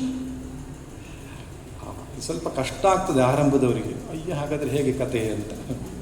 ಅದಕ್ಕೆ ಏನು ಮಾಡ್ತೇವೆ ನಾವು, ಮಾಂಡೂಕ್ಯವನ್ನು ಆರಂಭದಲ್ಲಿ ಹೇಳಲ್ಲ. ಆರಂಭದಲ್ಲಿ ಅಧ್ಯಾರೋಪ ಅಪವಾದ ಪ್ರಕ್ರಿಯೆಯ ಮೂಲಕವಾಗಿ ತಿಳಿಸಿಕೊಡತಕ್ಕಂಥ ಉಪನಿಷತ್ತುಗಳನ್ನು ಅಧ್ಯಯನ ಮಾಡಿ ಸೃಷ್ಟಿಯಾಗಿದೆ ಅಂತ ಹೇಳಬೇಕು. ಯಾಕೆ, ನಮ್ಮ ಅಜ್ಞಾನವನ್ನು ಅನುಸರಿಸಿಯೇ ಶಾಸ್ತ್ರವು ನಮಗೆ ಸತ್ಯವನ್ನು ತೋರಿಸಿಕೊಡ್ತದೆ. ಆರಂಭದಲ್ಲೇ ನಾವು ಅಪವಾದವನ್ನು ಮಾಡಿಬಿಟ್ರೆ ಎಲ್ಲಿಗೆ ಹೋಗಬೇಕು? ಯಾವುದು ಕಾಣೋದು ಯಾವುದು ಸತ್ಯ ಅಲ್ಲಪ್ಪ ಅಂತ ಹೇಳಿಬಿಟ್ರೆ ಅರ್ಥವಾಗಲ್ಲ. ಅದಕ್ಕೆ ಶ್ರುತಿ ಒಂದು ಪ್ರಕ್ರಿಯೆಯನ್ನು ಅನುಸರಿಸ್ತದೆ. ಅಧ್ಯಾರೋಪ ಅಪವಾದಾಭ್ಯಾಂ ನಿಷ್ಪ್ರಪಂಚಂ ಪ್ರಪಂಚತೆ. ಆ ದೃಷ್ಟಿಯಿಂದ ನೋಡಿದಾಗ ದ್ವೈತ ಇತ್ತು ಅಂತ ಒಪ್ಪಿಕೊಂಡು ಆಮೇಲೆ ನಿರ್ದ್ವೈತ ಜ್ಞಾನವಾದ ಮೇಲೆ, ಅಪವಾದವಾದ ಮೇಲೆ ಇರೋದು ಒಂದೇ, ಇನ್ನೊಂದು ಇಲ್ಲ ಅಂತ ಗೊತ್ತಾಗ್ತದೆ. ಆ ದೃಷ್ಟಿಯನ್ನು ಅನುಸರಿಸಿಕೊಂಡು ನಿರ್ದ್ವೈತ ಎನ್ನುವ ಶಬ್ದ. ಇನ್ನು ದ್ವೈತವರ್ಜಿತ ಅಂತ ಹೇಳಿದರೆ ಪಾರಮಾರ್ಥಿಕ ದೃಷ್ಟಿಯಿಂದ ಅಜಾತವಾದ ಅಂತ ಹೇಳ್ತಾರೆ, ಹುಟ್ಲೇ ಇಲ್ಲ ಇನ್ನೊಂದು. ಆ ದೃಷ್ಟಿಕೋನದಿಂದ ದ್ವೈತವರ್ಜಿತ ಎಂಬ ಶಬ್ದವನ್ನು ಪ್ರಯೋಗ ಮಾಡಿರೋದ್ರಿಂದ ಎರಡೂ ಶಬ್ದಗಳಲ್ಲಿ ಸಾರ್ಥಕ್ಯವಾಗ್ತದೆ. ಇಷ್ಟು ಈ ಶಬ್ದದ ಅರ್ಥ. ಇನ್ನು ನಮ್ಮ ಮನಸ್ಸಿಗೆ ಒಂದು ಪ್ರಶ್ನೆ ಬರ್ತದೆ ಇಲ್ಲಿ.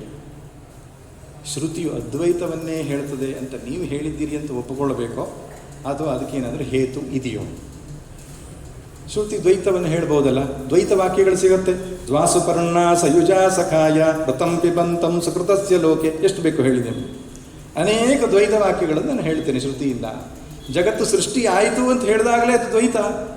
ಅದಕ್ಕಿಂತ ಹೊರತಾಗಿದ್ದರೆ ಮಾತ್ರ ಸೃಷ್ಟಿಯಾಗಲಿಕ್ಕೆ ಸಾಧ್ಯ ಅಲ್ವೇ? ಸೃಷ್ಟಿ ಅಂದರೆ ಏನರ್ಥ? ತನಗಿಂತ ಇನ್ನೊಂದು ಹುಟ್ಟೋದು. ಹುಟ್ಟಿತು ಅಂದರೆ ದ್ವೈತ ಬಂತಲ್ಲ. ಮತ್ತು ನಾವು ಈಗ ಕಾಣ್ತಾ ಇರೋದು ಫುಲ್ಲು ದ್ವೈತ, ಪೂರ್ತಿ ದ್ವೈತ. ನೀವು 3 ಬಗೆಯ ದ್ವೈತ ಅಂತ ಹೇಳ್ತೀರಿ, ನಾವು ಪಂಚವಿಧ ದ್ವೈತವನ್ನು ಹೇಳ್ತೇವೆ. ಜೀವರಲ್ಲಿ ಭೇದ, ಜೀವ ಜಗತ್ತಿಗೆ ಭೇದ, ಜಗತ್ತಿಗೂ ಈಶ್ವರನಿಗೂ ಭೇದ, ಈಶ್ವರನಿಗೆ ಭೇದ ಹೇಳಲ್ಲ. ಈಶ್ವರ ಮತ್ತು ದೇವತೆಗಳಿಗೆ ಭೇದ ಉಂಟು, ತಾರತಮ್ಯ ಅಂತ ಉಂಟು ಅದರಲ್ಲಿ. ಹೀಗೆ ಅನೇಕ ಬಗೆಯ ಭೇದ ನಮ್ಮ ಅನುಭವದಲ್ಲಿ ಬರ್ತಾ ಇದೆ. ಹೇಗೆ ನೀವು ಎರಡಿಲ್ಲ, ಇರುವುದು ಒಂದೇ ಎಂಬುದಾಗಿ ಹೇಗೆ ಪ್ರತಿಪಾದನೆ ಮಾಡ್ತೀರಿ? ಶಂಕರ ಭಗವತ್ಪಾದರು ಇದನ್ನು ಶ್ರುತಿ, ಯುಕ್ತಿ ಮತ್ತು ಅನುಭವಗಳಿಂದ ಸಿದ್ಧಪಡಿಸಿಕೊಟ್ಟಿದ್ದಾರೆ. ಶ್ರುತಿ ಅಂದರೆ ವೇದ, ಆಗಮ ಅಂತ ಕರೀತಾರೆ. ಸನಾತನ ಧರ್ಮೀಯರಾದ ನಮಗೆ ಮೂಲ ಪ್ರಮಾಣ ಯಾವುದಪ್ಪ ಅಂದರೆ ವೇದವೇ ಪ್ರಮಾಣ. ವೇದ ಅನ್ನುವಂಥದ್ದು ಉಪನಯನ, ವಿವಾಹ, ಗೃಹ ಪ್ರವೇಶಕ್ಕೆ ಉಪಯೋಗಿಸುವ ಮಂತ್ರಗಳ ಸಮುಚ್ಚಯ ಅಲ್ಲ. ವೇದಾಹ ಪ್ರಮಾಣಂ. ವೇದಕ್ಕೆ ನಾವು ಯಾವ ಭಾವನೆಯನ್ನು ನೋಡಬೇಕು? ಪ್ರಮಾಣ ಭಾವನೆ ಇಟ್ಟುಕೊಂಡು ನೋಡಬೇಕು. ಪ್ರಮಾಣ ಅಂತ ಹೇಳಿದ್ರೇನು? ಪ್ರಮಾಯಾಹ ಅಸಾಧಾರಣಕರಣಂ ಪ್ರಮಾಣಂ. ಯಥಾರ್ಥ ಜ್ಞಾನವನ್ನು ಉಂಟು ಮಾಡುವಂತಹ ಅಸಾಧಾರಣವಾದ ಕರ್ಣ, ಸ್ರೋತಕ್ಕೆ ಪ್ರಮಾಣ ಅಂತ ಹೇಳ್ತಾರೆ. ರೂಪವನ್ನು ನೋಡುವುದಕ್ಕೆ ಚಕ್ಷು ಪ್ರಮಾಣ, ಶಬ್ದವನ್ನು ತಿಳಿಯುವುದಕ್ಕೆ ಶ್ರೋತ್ರೇಂದ್ರಿಯ ಪ್ರಮಾಣ, ರುಚಿಯನ್ನು ನೋಡುವುದಕ್ಕೆ ನಾಲಿಗೆ ಪ್ರಮಾಣ. ಇನ್ನೊಂದರಿಂದ ಅದನ್ನು ತಿಳಿಲಿಕ್ಕೆ ಆಗಲ್ಲ, ಅಪೂರ್ವವಾದಂತಹ ವಿಷಯ ಅದು. ರೂಪವನ್ನು ನಾನು ನಾಲಿಗೆಯಿಂದ ನೋಡ್ತೇನೆ ಅಂದರೆ ಆಗಲ್ಲ, ರುಚಿಯಿಂದ ಕಣ್ಣಿಂದ ನೋಡ್ತೇನೆ ಅಂದರೆ ಆಗಲ್ಲ. ಅದಕ್ಕೆ ಆಯಾ ಜ್ಞಾನದ ವಿಷಯದಲ್ಲಿ ಆಯಾ ಇಂದ್ರಿಯಗಳೇ ಸ್ವತಂತ್ರವಾದವುಗಳು ಪ್ರಮಾಣ ಎಂಬುದಾಗಿ ಕರೀತಾರೆ. ಹಾಗೆಯೇ ವೇದ ಎನ್ನುವಂಥದ್ದು ಅತೀಂದ್ರಿಯವಾದ ವಿಷಯದಲ್ಲಿ ಪ್ರಮಾಣ. ಗೌಡ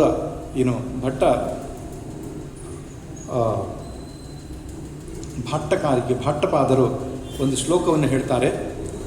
ಪ್ರತ್ಯಕ್ಷೇಣ ಆನುಮಿತ್ಯಾವ ಯಸ್ತೂ ಪಾಯೋನ ಬುದ್ಧ್ಯತೆ ಏನಂ ವಿದಂತಿ ವೇದೇನ ತಸ್ಮಾತ್ ವೇದಸ್ಯ ವೇದತಾ ಅಂತ ಒಂದು ವಾಕ್ಯ ಹೇಳ್ತಾರೆ.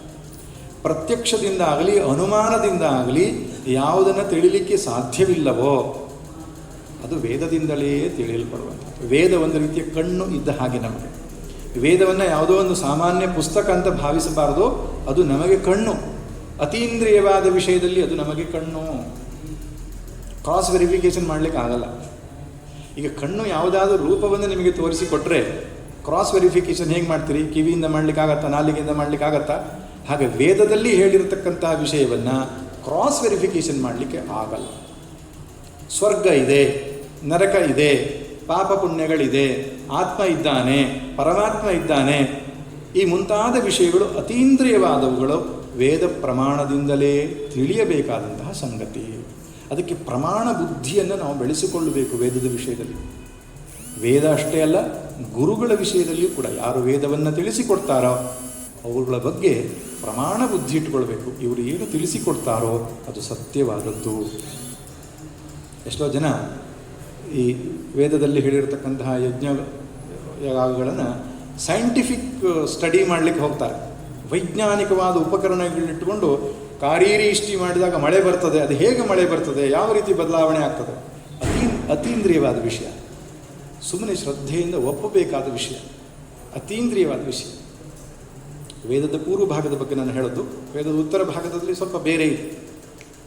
ಆದ್ದರಿಂದ ಶ್ರಾದ್ದವನ್ನು ಮಾಡಿದಾಗ ಪಿತೃಗಳಿಗೆ ಅದರ ಫಲ ಹೋಗ್ತದೆ ಅಂತ ಹೇಳುವ ವಿಷಯ ಅತೀಂದ್ರಿಯವಾದ ವಿಷಯ.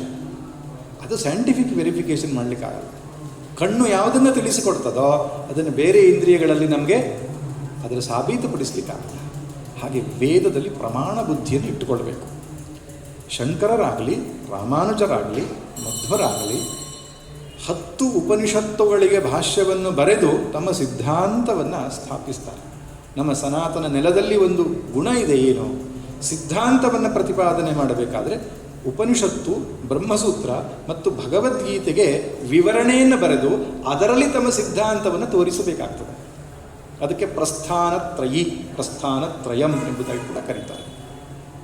ಪ್ರಸ್ಥಾನ ಅಂದರೆ ಪ್ರಸ್ಥೀಯತೆ ಅನೇನ ಇತಿ ಪ್ರಸ್ಥಾನಂ, ಪರಮಾತ್ಮನನ್ನು ವಿವರಿಸುವುದಕ್ಕೆ ಹೊರಟಂತಹ 3 ಗ್ರಂಥಗಳು ಉಪನಿಷತ್ತು, ಭಗವದ್ಗೀತೆ ಮತ್ತು ಬ್ರಹ್ಮಸೂತ್ರಗಳು. ಅದನ್ನು ಫೌಂಡೇಶನ್, ಸನಾತನ ಧರ್ಮದ ಆಧಾರ ಗ್ರಂಥಗಳು ಅಂತ ಕರೀತಾರೆ.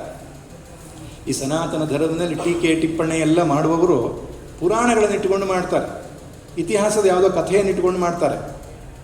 ಆದರೆ ಉಪನಿಷತ್ತು, ಭಗವದ್ಗೀತೆ, ಬ್ರಹ್ಮಸೂತ್ರಗಳನ್ನು ಪರೀಕ್ಷೆ ಮಾಡಿದರೆ ಅಲ್ಲಿ ಯಾವ ಗೊಂದಲಕ್ಕೂ ಅವಕಾಶ ಇಲ್ಲ.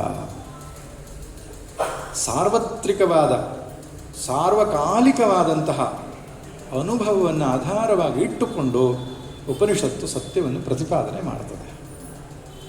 ಅದು ಯಾವುದೋ ಜಾತಿಯವನಿಗೋ, ಯಾವುದೋ ಊರಿನವನಿಗೋ, ಯಾವುದೋ ಕಾಲದವನಿಗೋ ಸೀಮಿತವಾದ ಸತ್ಯ ಅಲ್ಲ. ಎಲ್ಲರ ಅನುಭವಕ್ಕೆ ಸಿಲುಕುವಂತಹ ಸತ್ಯವನ್ನು ಆಧಾರವಾಗಿಟ್ಟುಕೊಂಡು ಸತ್ಯವನ್ನು ನಿರೂಪಣೆ ಮಾಡೋದ್ರಿಂದ ಯಾರಿಂದಲೂ ತಿರಸ್ಕರಿಸಲಿಕ್ಕೆ ಸಾಧ್ಯ ಇಲ್ಲ. ಓಪನ್ ಮೈಂಡೆಡ್ ಆಗಿರತಕ್ಕಂಥ ಒಬ್ಬ ವ್ಯಕ್ತಿ ಉಪನಿಷತ್ತನ್ನು ತೆರೆದ ಮನಸ್ಸಿನಿಂದ ನೋಡಿದರೆ ಇದು ಸತ್ಯ ಅಂತ ಒಪ್ಪಲೇಬೇಕು. ಯಾಕೆ? ಯಾವುದು ರೂಪವನ್ನು ಇಲ್ಲಿ ಹೇಳ್ತಾ ಇಲ್ಲ. ಶಂಖಚಕ್ರ ಗದಾ ಪದ್ಮವನ್ನೋ ಅಥವಾ ಬೆಳ್ಳಿಯ ಬೆಟ್ಟದ ಮೇಲೆ ಕುಳಿತಿರುವ ಶಿವನನ್ನೋ ಅಥವಾ ಇನ್ಯಾವುದೋ ರೂಪದ ಕುರಿತಾಗಿ ಉಪನಿಷತ್ತು ಹೇಳಲ್ಲ, ನಮ್ಮೆಲ್ಲರ ಆತ್ಮದ ಕುರಿತಾಗಿ ಹೇಳ್ತದೆ. ಅದನ್ನು ನಿರಾಕರಣೆ ಮಾಡಲಿಕ್ಕೆ ಆಗ್ತದ?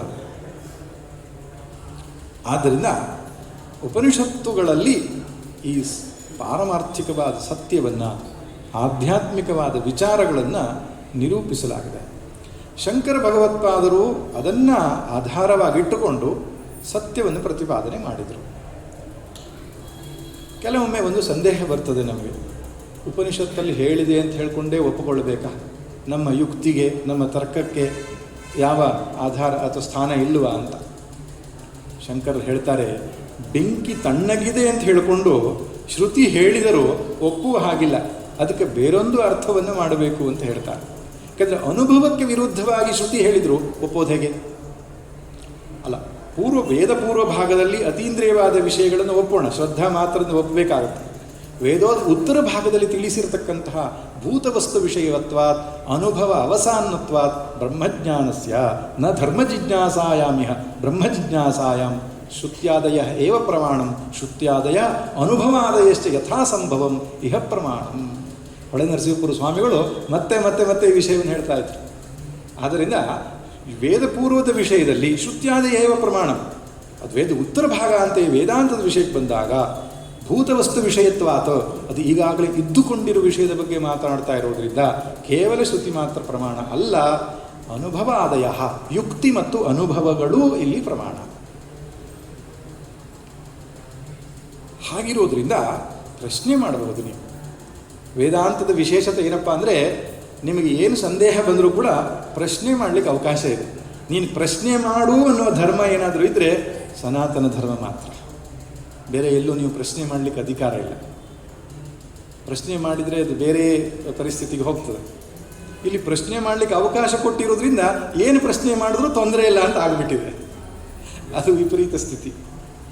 ಆದರೆ ನಮ್ಮೆಲ್ಲ ಪ್ರಶ್ನೆಗಳಿಗೆ ತರ್ಕಬದ್ಧವಾದ, ಅನುಭವಕ್ಕೆ ಅನುಸಾರಿಯಾದಂತಹ ಉತ್ತರ ವೇದಾಂತದಲ್ಲಿದೆ. ಅದಕ್ಕೆ ಶ್ರದ್ಧತ್ಸ್ವ ಸೌಮ್ಯ, ಶ್ರದ್ಧತ್ಸ್ವ, ಶ್ರದ್ಧೆ ಇಡು. ಈಗ ನಿನಗೆ ಅರ್ಥ ಆಗದೇ ಇರಬಹುದು ಅದ್ವೈತ ಹೇಗೆ ಎಂಬುದು, ಅರ್ಥ ಆಗದೇ ಇರಬಹುದು. ಆದರೆ ಶ್ರದ್ಧೆ ಇಟ್ಟು ಪೌನಃ ಪುಣ್ಯೇನ ಶ್ರವಣಂ ಕುರ್ಯಾತ್, ಮತ್ತೆ ಮತ್ತೆ ಶ್ರವಣ ಮನನ ನಿಧ್ಯಾಸನ ಮಾಡಿದರೆ ಇದು ಹೀಗೆ ಎಂಬುದಾಗಿ ಗೊತ್ತಾಗ್ತದೆ. ಆದ್ದರಿಂದ ಅದ್ವೈತ ವೇದಾಂತ ಎನ್ನುವಂಥದ್ದು ಶಂಕರ ಭಗವತ್ಪಾದರು ಪ್ರತಿಷ್ಠಾಪನೆ ಮಾಡಿದ ಸಿದ್ಧಾಂತ ಅಲ್ಲ. ಅದು ಶ್ರುತಿ, ಸ್ಮೃತಿ, ಇವನ್ ಇತಿಹಾಸ ಪುರಾಣಗಳಲ್ಲಿಯೂ ಕೂಡ ಇರತಕ್ಕಂಥದ್ದು. ಭಾಗವತದಲ್ಲಿಯೂ ಅದ್ವೈತ ಇದೆ, ಭಗವದ್ಗೀತೆಯಲ್ಲಿದೆ. ಬೋಧಾಯನಾಚಾರ್ಯರಾದ ಆಚಾರ್ಯರು ಕೂಡ ಅದ್ವೈತವನ್ನು ಪ್ರತಿಪಾದಿಸಿದ್ದಾರೆ. ಅದರಿಂದ ಶಂಕರ ಭಗವತ್ಪಾದರು ಅದರ ಪ್ರಚಾರವನ್ನು ಮಾಡಿದರು, ಅದನ್ನು ತಿಳಿಸಿಕೊಟ್ಟರು.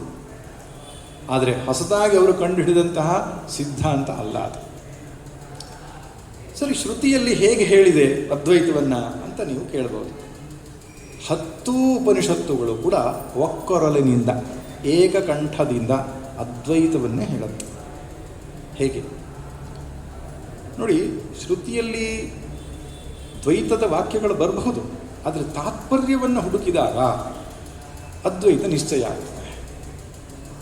ಉಪನಿಷತ್ತುಗಳನ್ನು ಓದುವ ಪ್ರಕ್ರಿಯೆ ಹೇಗಪ್ಪ ಅಂದರೆ ರಾಮಾಯಣವನ್ನು ಮಹಾಭಾರತವನ್ನು ಓದುವ ಹಾಗಲ್ಲ.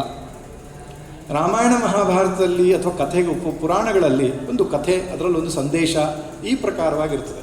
ಉಪನಿಷತ್ತುಗಳ ಅಧ್ಯಯನ ಮಾಡೋದಂದರೆ ತಾತ್ಪರ್ಯ ನಿರ್ಣಯ ಮಾಡೋದೇ ಉಪನಿಷತ್ತಿನ ಅಧ್ಯಯನ. ಉಪನಿಷತ್ತಿನ ಈ ಕಾಂಟೆಕ್ಸ್ಟ್, ಈ ಸಂದರ್ಭ ಏನನ್ನು ಹೇಳ್ತಾ ಇದೆ, ಏನು ತಾತ್ಪರ್ಯ ಏನು ಇದರದ್ದು, ಇದನ್ನು ನಿಶ್ಚಯ ಮಾಡಲಿಲ್ಲ ಅಂದರೆ ಶ್ರವಣ ಆಗಲಿಲ್ಲ ಅಂತ ಅರ್ಥ. ನಾನು ತುಂಬ ಬಾರಿ ಉಪನಿಷತ್ತನ್ನು ಓದಿದ್ದೇನೆ, ಭಾಳ ಚೆನ್ನಾಗಿದೆ, ಒಳ್ಳೆಯ ವಿಷಯ ಹೇಳುತ್ತೆ. ಹಾಗಲ್ಲ, ಉಪನಿಷತ್ತು ಏನು ಡಿಕ್ಲೇರ್ ಮಾಡ್ತಾ ಇದೆ, ಏನು ಅಂತಿಮವಾದ ಸತ್ಯ ಹೇಳ್ತಾ ಇದೆ, ಅದು ಅರ್ಥ ಆಗಬೇಕು. ಈ ಒಂದು ಉದಾಹರಣೆ ತೆಗೆದುಕೊಳ್ಳೋಣ. ಛಾಂದೋಗ್ಯ 6ನೇ ತಾತ್ಪರ್ಯ ನಿರ್ಣಯ ಹೇಗೆ ಆಗುತ್ತದೆ ಅಂತ. ತಾತ್ಪರ್ಯ ನಿರ್ಣಯ ಅಂದ್ರೇನು? ಇದನ್ನು ಮೀಮಾಂಸಕರು ಯಜ್ಞಯಾಗಗಳ ನಿಶ್ಚಯ ಮಾಡುವಂತಹ ಪ್ರಸಂಗದಲ್ಲಿ ಈ ಷಡ್ವಿಧ ಲಿಂಗಗಳನ್ನು, ಚಿಹ್ನೆಗಳನ್ನು ಉಪಯೋಗಿಸಿ ಆ ಭಾಗಕ್ಕೆ ಏನು ತಾತ್ಪರ್ಯ, ಯಾವ ಯಜ್ಞವನ್ನು ಹೇಳಿದೆ ಎಂಬುದಾಗಿ ಅವರು ಉಪಯೋಗಿಸಿರತಕ್ಕಂಥ ಲಿಂಗಗಳು, ಚಿಹ್ನೆಗಳು ಅಂತ ಹೇಳ್ತಾರೆ, ಸಂಕೇತಗಳು. ಆ ಮೂಲಕವಾಗಿ ಆ ಇಂಡಿಕೇಶನನ್ನು ಇಟ್ಟುಕೊಂಡು ಈ ಕಾಂಟೆಕ್ಸ್ಟಲ್ಲಿ ಈ ವಿಷಯವನ್ನು ಹೇಳಿದೆ ಅಂತ ನಿರ್ಣಯ ಮಾಡ್ತಾ ಇದ್ರು ಮೀಮಾಂಸಕರು. ಉಪಕ್ರಮ, ಉಪಸಂಹಾರ, ಅಭ್ಯಾಸ, ಅಪೂರ್ವತ, ಫಲಂ, ಅರ್ಥವಾದ, ಉಪಪತ್ತಿ ಎನ್ನುವಂಥ 6 ಲಿಂಗಗಳನ್ನಿಟ್ಟುಕೊಂಡು ಉಪನಿಷತ್ತಿನ ತಾತ್ಪರ್ಯ ನಿರ್ಣಯ ಮಾಡಬೇಕು. ಸಾಮಾನ್ಯವಾಗಿ ಛಾಂದೋಗ್ಯ ಉಪನಿಷತ್ತಿಂದ ಹೇಳ್ತಾರೆ. ನಾವು ಬೇರೆ ಯಾವುದಾದ್ರೂ ಉಪನಿಷತ್ತು ತಗೊಳ್ಳೋಣ, ಯಾಕಂದರೆ ಛಾಂದೋಗ್ಯದಲ್ಲಿ ಹೇಳಿದೆ ಸ್ವಾಮಿ, ಬೇರೆ ಉಪನಿಷತ್ತಲ್ಲಿ ಹೇಳಿಲ್ಲ ಅಂತ ಹೇಳಬಾರ್ದು. ಉಪಕ್ರಮ, ಉಪಸಂಹಾರ ಅಂದ್ರೇನು? ಆ ಉಪನಿಷತ್ತಿನ ಆರಂಭ ಮತ್ತು ಕೊನೆ ಹೇಗೆ ಆಗಿದೆ, ಅದೆರಡೂ ಸಂದರ್ಭಗಳಲ್ಲಿ ಯಾವ ವಿಷಯವನ್ನು ಪ್ರಸ್ತಾಪಿಸಿದ್ದಾರೆ ಅದೇ ಆ ಉಪನಿಷತ್ತಿನ ತಾತ್ಪರ್ಯ. ಉದಾಹರಣೆಗೆ ಉಪನ್ಯಾಸ ಮಾಡುವಾಗ ಆರಂಭದಲ್ಲಿ ವಿಷಯವನ್ನು ಪ್ರಸ್ತಾಪನೆ ಮಾಡಬೇಕು, ಆಮೇಲೆ ಉಪನ್ಯಾಸ ಮುಗಿದ ಮೇಲೆ ಸಂಕ್ಷೇಪವಾಗಿ ಮತ್ತೆಲ್ಲ ವಿಷಯಗಳನ್ನು ಹೇಳಬೇಕು. ಇದು ಕ್ರಮ, ಉಪಕ್ರಮ, ಉಪಸಂಹಾರ. ನಮ್ಮ ನ್ಯೂಸ್ ರೀಡರ್ಸ್ ಇದೇ ನಿಯಮ ಅನುಸರಿಸ್ತಾರೆ. ಆರಂಭದಲ್ಲಿ ಮುಖ್ಯಾಂಶಗಳು ಅಂತ ಹೇಳ್ತಾರೆ, ಅದನ್ನು ವಿಸ್ತಾರ ಮಾಡಿ ಕೊನೆಯಲ್ಲಿ ಮತ್ತೊಮ್ಮೆ ಮುಖ್ಯಾಂಶಗಳು ಅಂತ. ಭಗವದ್ಗೀತೆಯಾಗಲಿ ಉಪನಿಷತ್ತಾಗಲಿ ಇದೇ ಕ್ರಮವನ್ನೇ ಅನುಸರಿಸ್ತದೆ. 2ನೇ ಅಧ್ಯಾಯದಲ್ಲಿ ಪೂರ್ತಿ ಹೇಳಿಬಿಟ್ಟ ಕೃಷ್ಣ, ಹೇಳಬೇಕಾದದ್ದೆಲ್ಲ ಏನು ಉಳಿಸಿಲ್ಲ, ಅದನ್ನೇ ವಿಸ್ತಾರ ಮಾಡ್ತಾ ಹೋದ. 18ನೇ ಅಧ್ಯಾಯದಲ್ಲಿ ಮತ್ತೊಮ್ಮೆ ಅದನ್ನು ಪರಿಸಮಾಪ್ತಿ ಮಾಡ್ತಾನೆ. ಉಪಕ್ರಮ, ಉಪಸಂಹಾರ, ಯಾವ ವಿಷಯವನ್ನು ಕುರಿತಾಗಿ ಹೇಳ್ತಾ ಇದೆ ಅಂತ ನೀವು ತಾಳೆ ಹಾಕಿದಾಗ ಗೊತ್ತಾಗ್ತದೆ ಉಪನಿಷತ್ತಿಗೆ ಪ್ರತಿಪಾದ್ಯವಾದ ವಿಷಯ ಯಾವುದು. ಸದೇವ ಸೌಮ್ಯ ಇದಮಗ್ರ ಆಸೀತ್ ಅಂತ ಶುರು ಮಾಡಿದ ಸಿದ್ಧಾಂತವನ್ನು ಮುಗಿಸಿದ್ದು ಹೇಗೆ? ಐತದಾತ್ಮ್ಯಮಿದಗಂ ಸರ್ವಂ ತತ್ ಸತ್ಯಂ ಸ ಆತ್ಮ ತತ್ವಮಸಿ ಶ್ವೇತಕೇತು.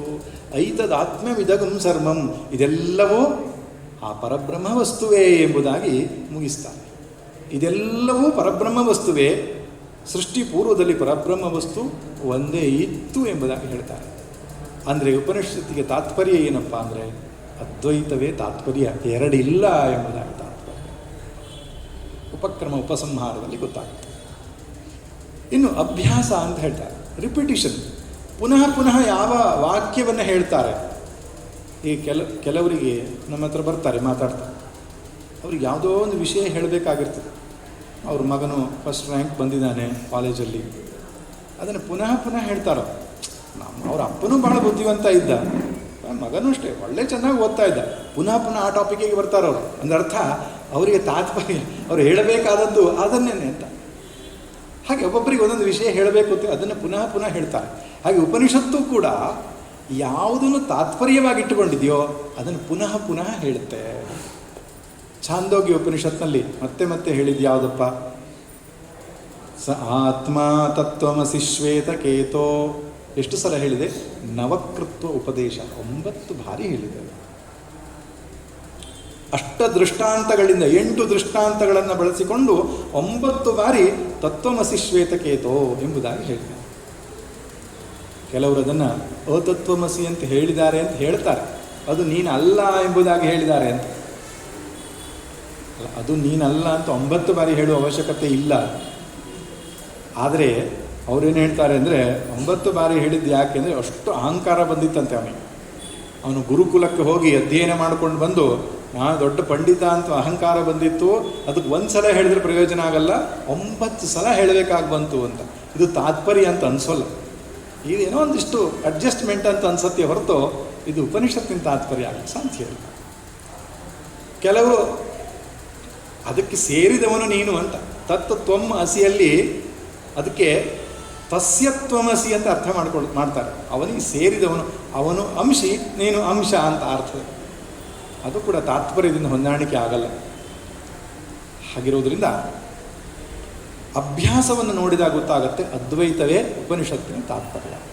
ಇನ್ನು ಅಪೂರ್ವತೆ ಅಂತ ಹೇಳಿದರೆ, ಯಾವುದು ಸಾಮಾನ್ಯವಾಗಿ ಬಾಹ್ಯ ಪ್ರಪಂಚದಲ್ಲಿ ನಮ್ಮ ಪ್ರತ್ಯಕ್ಷ ಅನುಮಾನಗಳಿಂದ ತಿಳಿದುಕೊಳ್ಳಿಕ್ಕೆ ಸಾಧ್ಯ ಇಲ್ಲವೋ ಅದನ್ನು ತಿಳಿಸುವುದಕ್ಕೆ ವೇದ ಇರೋದು. ವೇದಾಹ ಪ್ರಮಾಣಂ ಎಂಬುದಾಗಿ ನಾನು ಹೇಳಿದೆ.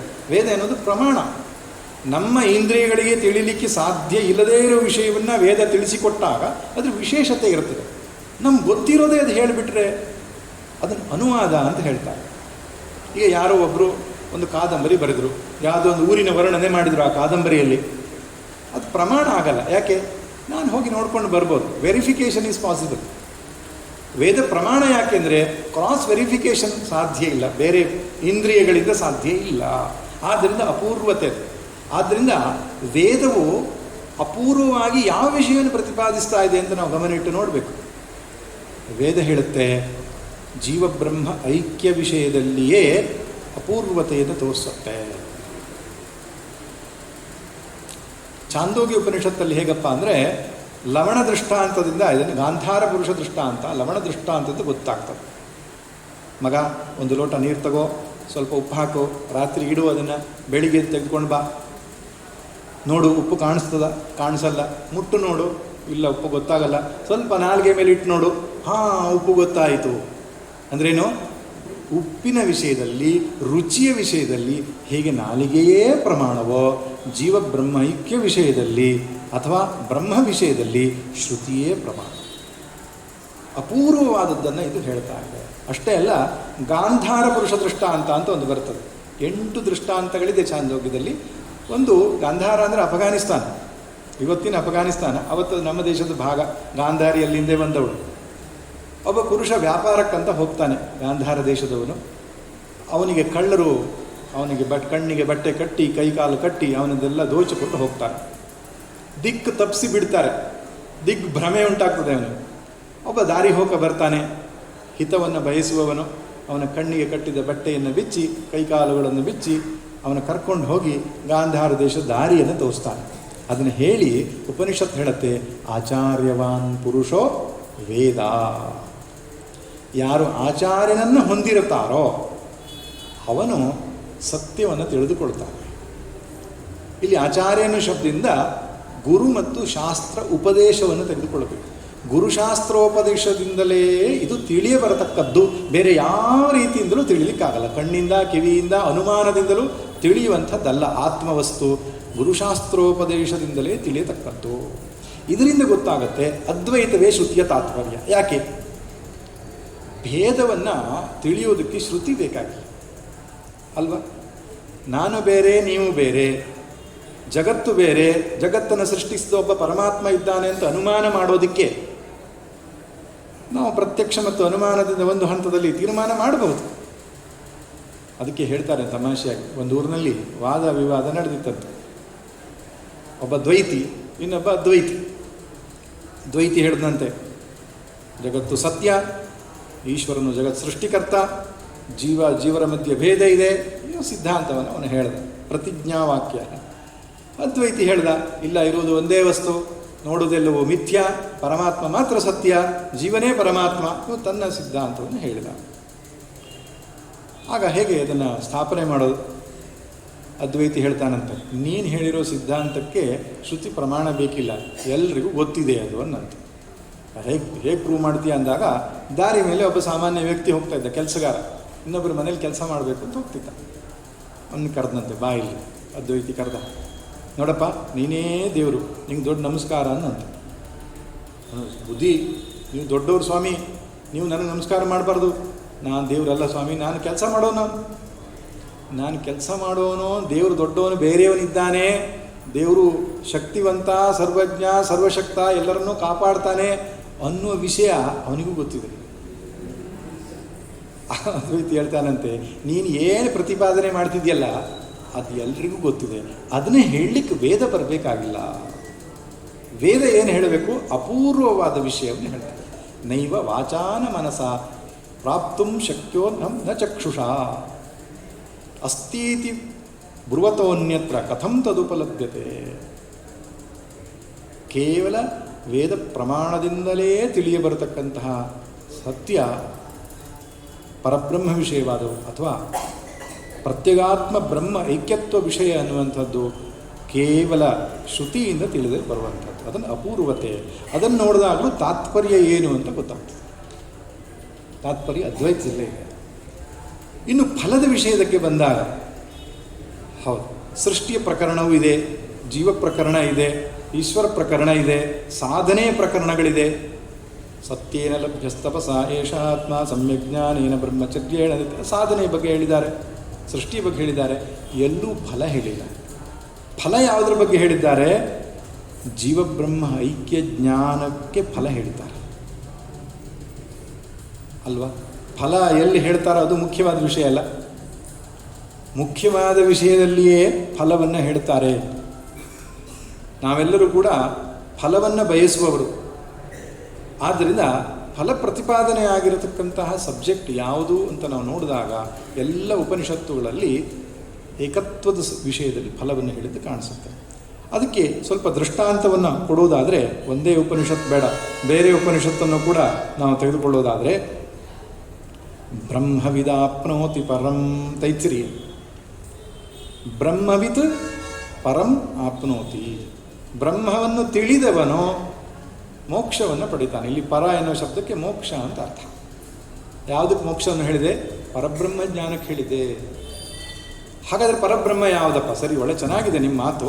ಪರಬ್ರಹ್ಮ ಅಂದರೆ ಜಗತ್ ಸೃಷ್ಟಿಕರ್ತನಾದ ಪರಮೇಶ್ವರ, ವೈಕುಂಠ ಲೋಕದಲ್ಲಿರುವ ವಿಷ್ಣು ಅಥವಾ ಕೈಲಾಸದಲ್ಲಿ ಶಿವ ಅಂತ ಯಾಕೆ ತೆಗೆದುಕೊಳ್ಬಾರ್ದು? ಉಪನಿಷತ್ ಸ್ಪಷ್ಟಪಡಿಸುತ್ತೆ. ಸತ್ಯಂ ಜ್ಞಾನಮನಂತಂ ಬ್ರಹ್ಮ, ಇರುವು ಅರಿವು ಆನಂದವೇ ಬ್ರಹ್ಮ. ಯೋ ವೇದ ನಿಹಿತಂಗುಹಾಯ, ನಿನ್ನ ಹೃದಯ ಗುಹದಲ್ಲಿ ಅಡಗಿರುವ ಸಾಕ್ಷಿ ಚೈತನ್ಯ ಅಂತ ಹೇಳುತ್ತೆ. ಆ ಪರಬ್ರಹ್ಮನು ಜೀವಾತ್ಮನ ಸ್ವರೂಪವೇ ಆಗಿದ್ದಾನೆ. ಪ್ರತ್ಯಗಾತ್ಮ ಬ್ರಹ್ಮ ಐಕ್ಯವನ್ನು ಹೇಳುತ್ತೆ ಅದು.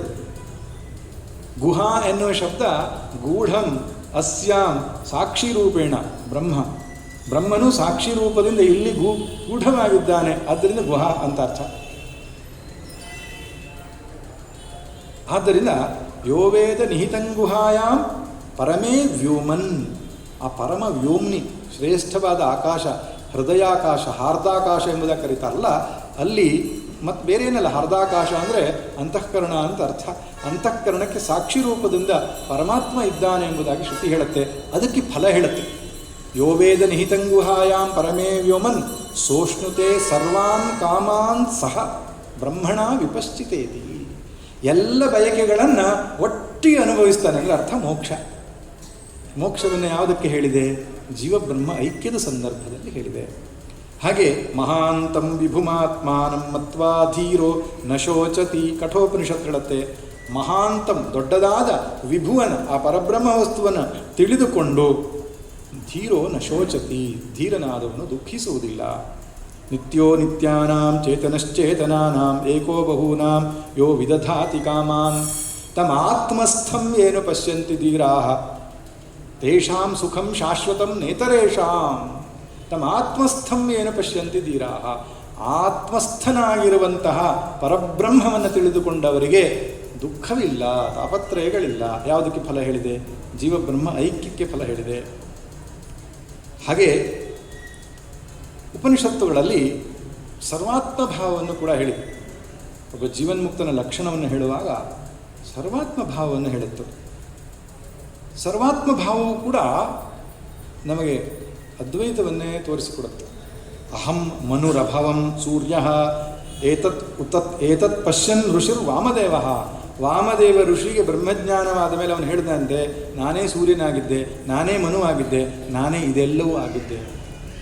ವಾಗಂಭರಣಿ ಸೂಕ್ತ ಅಂತ ಒಂದು ಬರ್ತದೆ ವೇದದಲ್ಲಿ, ಋಗ್ವೇದದಲ್ಲಿ ಬರತಕ್ಕಂತಹ ದಶಮ ಮಂಡಲದಲ್ಲಿ ಬರತಕ್ಕಂತಹ ಮಂತ್ರ. ಅಹಂ ರುದ್ರೇ ಭರ್ವಸುಭಿಶ್ಚರಾಮ್ಯಹಮಾದಿತ್ಯೇ ಉತ ವಿಶ್ವದೇವೈಃ. ಒಂದು ಸ್ತ್ರೀ ಆಕೆ, ಅಂಬ್ರಣ ಋಷಿಯ ಮಗಳು, ಆಂಭ್ರಣಿ ಅಂತ ಕರೀತಾರೆ. ಅವಳಿಗೆ ಬ್ರಹ್ಮಜ್ಞಾನವಾದಾಗ ಅವಳು ಒಂದು ಉದ್ಗಾರವನ್ನು ತೆಗಿತಾಳೆ, ನಾನು ರುದ್ರೇಭಿರ್ ವಸುಭಿಶ್ಚರಾಮಿ, ಎಲ್ಲ ದೇವತೆಗಳ ರೂಪದಲ್ಲಿ ಜಡಜೀವರಾಶಿಗಳ ರೂಪದಲ್ಲಿ ಇರುವವಳು ನಾನೇ ಎಂಬುದಾಗಿ ಅವಳು ಹೇಳ್ತಾಳೆ. ಇದರಲ್ಲಿ ಗೊತ್ತಾಗ್ತದೆ ನಮಗೆ ಅದ್ವೈತವೇ ಫಲ, ಫಲ ಅದ್ವೈತದ ವಿಷಯದಲ್ಲಿ ಇದೆ ಎಂಬುದಾಗಿ. ಕೃಷ್ಣನು ಶ್ರೀಮದ್ ಭಗವದ್ಗೀತೆಯಲ್ಲಿ ಸ್ಪಷ್ಟವಾಗಿ ಹೇಳ್ತಾನೆ.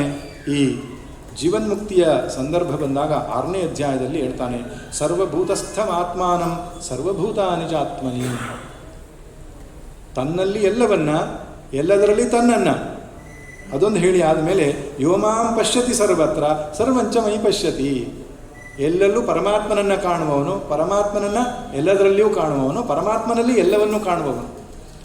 ಈ ರೀತಿಯಾಗಿ ಮೊದಲು ಆತ್ಮನನ್ನು ಹೇಳಿ ನಂತರ ಪರಮಾತ್ಮನನ್ನು ಹೇಳುವಾಗ, ಸರ್ವಾತ್ಮ ಭಾವವನ್ನು ಹೇಳುವಾಗ ಜೀವ ಬ್ರಹ್ಮ ಐಕ್ಯವಲ್ಲದೆ ಇನ್ನೇನಾಗ್ಲಿಕ್ಕೆ ಸಾಧ್ಯ ಅಂತ.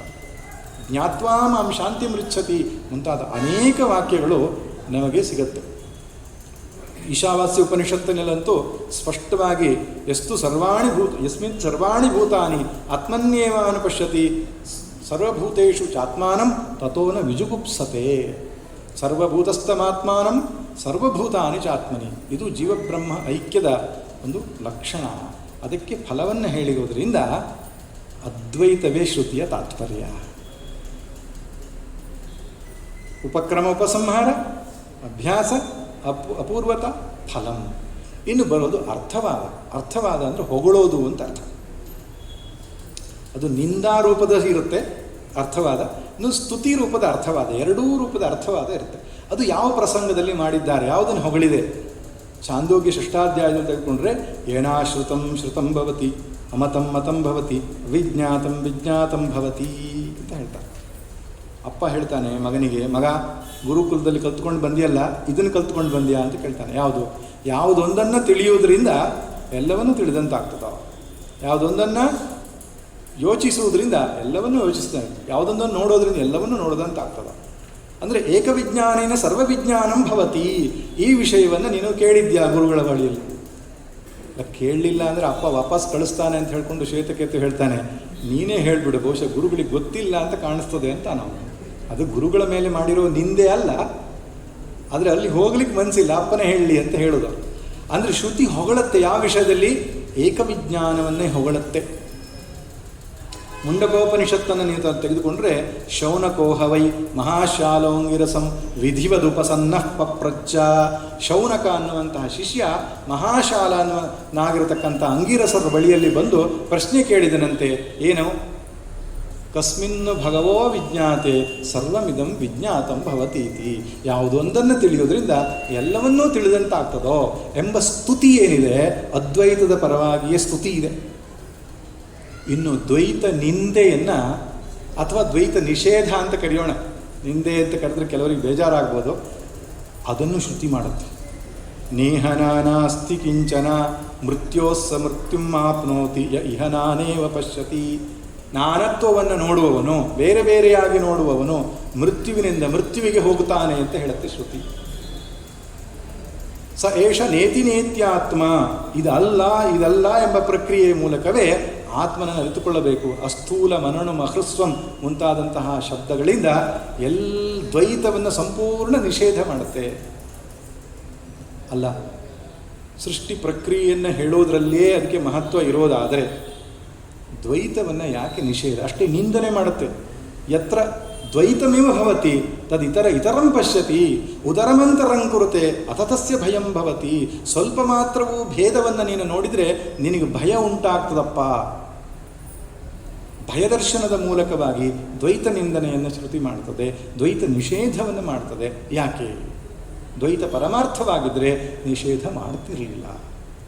ಅಲ್ಲ, ಹಾಗಾದರೆ ಸ್ವಾಮಿ ಅವರೆಲ್ಲ ದ್ವೈತವನ್ನೋ ಅಥವಾ ಮತ್ತೊಂದೇ ಸಿದ್ಧಾಂತವನ್ನಾಗ ಯಾಕೆ ಹೋದರು? ಅಚಿಂತ್ಯ ಭೇದ ಭೇದ ಮುಂತಾದ ಸಿದ್ಧಾಂತಗಳೆಲ್ಲ ಯಾಕೆ ಬಂದವು? ಎಲ್ಲ ದ್ವೈತವೇ. ಶಂಕರ ಭಗವತ್ಪಾದರು ಹೇಳುವ ನಿರ್ವಿಶೇಷ ಬ್ರಹ್ಮಾದ್ವೈತಕ್ಕೆ ಹೊರತಾಗಿ ಬೇರೆ ಎಲ್ಲ ಸಿದ್ಧಾಂತಗಳು ದ್ವೈತವನ್ನು ಪ್ರತಿಪಾದನೆ ಮಾಡ್ತವೆ. ಅಷ್ಟೇ ಅಲ್ಲ, ಶಂಕರ ಭಗವತ್ಪಾದರೇ ಭಾಷ್ಯದಲ್ಲಿ ಬರೀತಾರೆ, ವೇದಾಂತವನ್ನು ಹೇಳುವಂತಹ ಎಲ್ಲರೂ ಅದ್ವೈತಿಗಳೇ ಆಗಿದ್ದಾರೆ ಎಂಬಂಥ ಒಂದು ವಾಕ್ಯ ಬರ್ತದೆ ಭಾಷ್ಯದಲ್ಲಿ. ಅಂದರೆ ಶಂಕರ ಭಗವತ್ಪಾದರ ಕಾಲದಲ್ಲಿ ವೇದಾಂತ ಅಂದರೆ ಅದ್ವೈತವೇ. ಅದರಲ್ಲಿ ಸಣ್ಣ ಪುಟ್ಟ ವ್ಯತ್ಯಾಸ ಇರ್ಬೋದು, ದ್ವೈತ ವೇದಾಂತ ಅಂತ ಇರಲಿಲ್ಲ.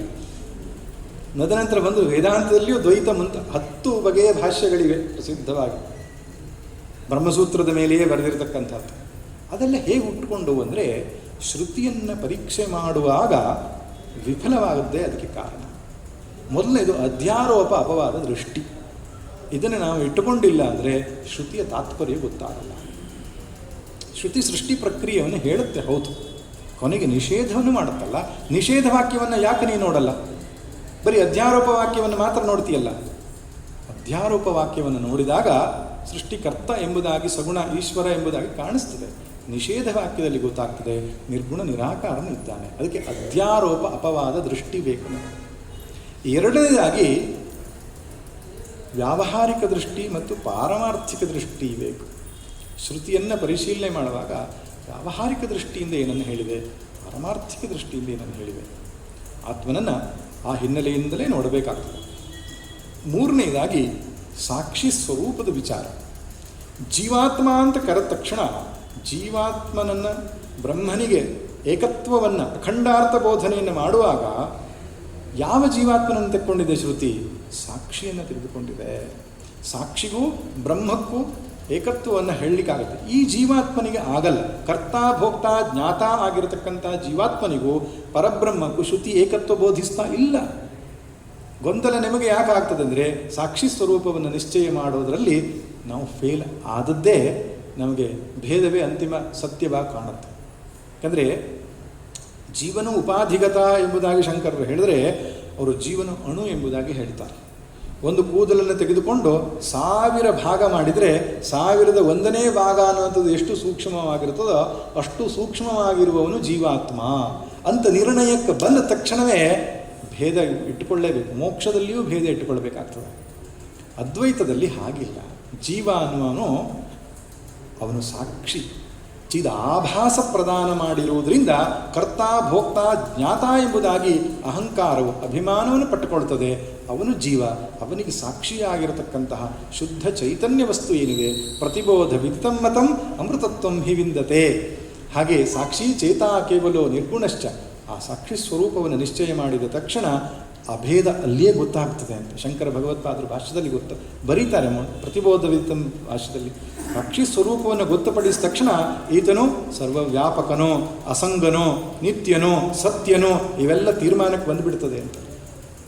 ಹಾಗೆ ಅದರಲ್ಲಿ ಅವರು ತಪ್ಪಿರೋದ್ರಿಂದ ಬಹುಶಃ ಭೇದ ನಿರ್ಣಯ ಮಾಡುವ ಪ್ರಸಂಗ ಬಂತೇನು ಅಂತ.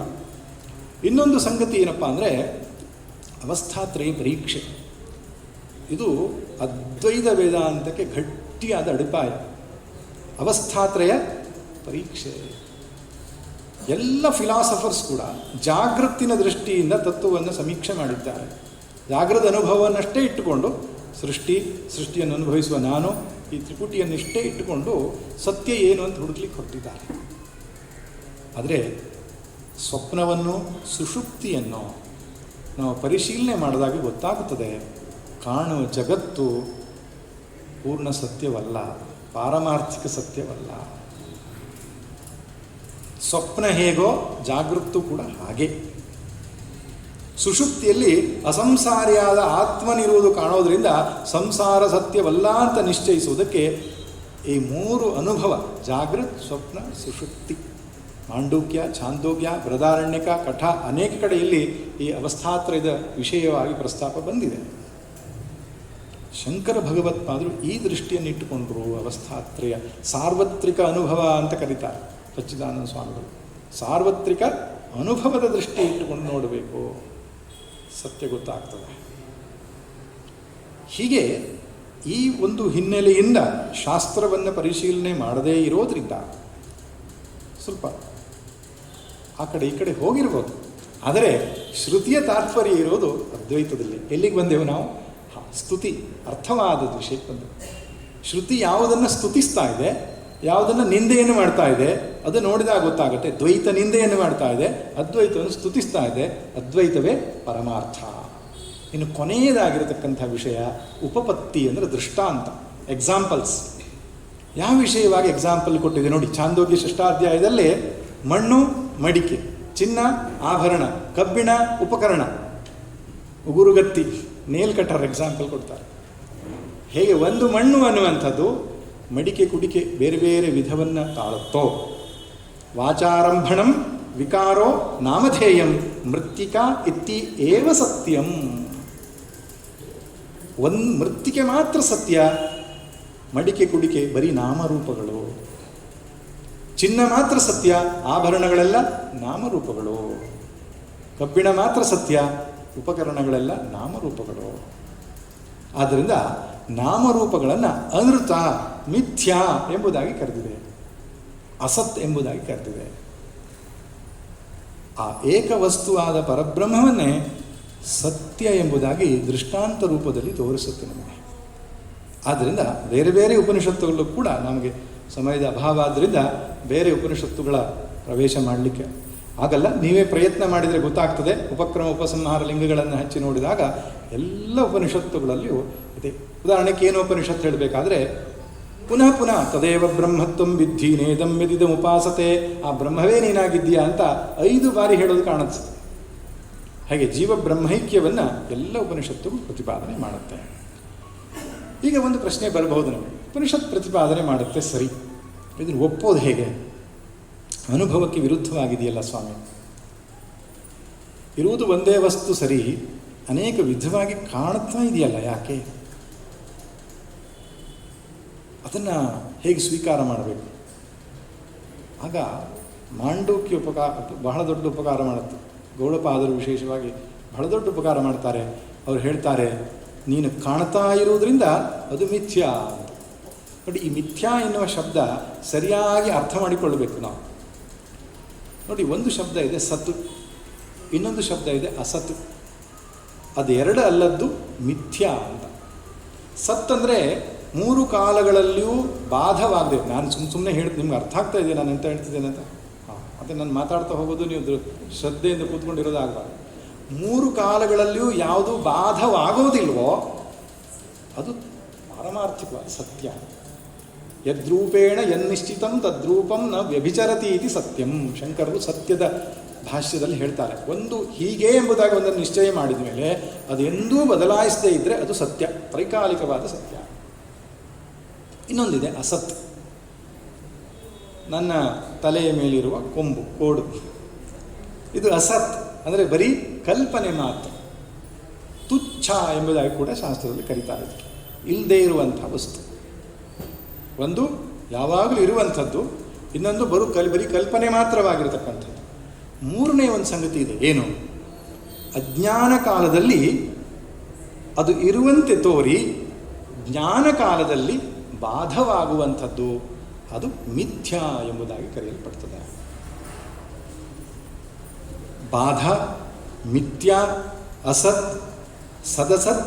ಒಂದು ಶಾಸ್ತ್ರದಲ್ಲಿ ಇನ್ನೊಂದು ಶಬ್ದ ಇದೆ, ಸದಸತ್ ವಿಲಕ್ಷಣಂ. ಸತ್ತು ಅಲ್ಲ, ಅಸತ್ತು ಅಲ್ಲದಂತಹ ಒಂದು ವಸ್ತು. ಈ ಪ್ರಕಾರವಾಗಿ ಮಿಥ್ಯಾ ಎಂಬ ಶಬ್ದ ಪರಿಗಣನೆ ಪಡ್ತದೆ. ಅದಕ್ಕೆ ಇನ್ನೊಂದು ಶಬ್ದ ನಾವು ಬಳಸಬಹುದು, ವ್ಯಾವಹಾರಿಕ ಸತ್ಯ ಅಂತ. ವ್ಯವಹಾರ ಮಾಡುವ ಕಾಲದಲ್ಲಿ ಅದು ತನಗಿಂತ ಬೇರೆಯಾಗಿ ಇದ್ದಂತೆ ತೋರಿ ಜ್ಞಾನವಾದ ಮೇಲೆ, ಆತ್ಮಜ್ಞಾನವಾದ ಮೇಲೆ ಬಾಧಿತವಾಗ್ತದಲ್ಲ, ಅದಕ್ಕೆ ಮಿಥ್ಯಾ ಅಂತ ಕರೀತಾರೆ.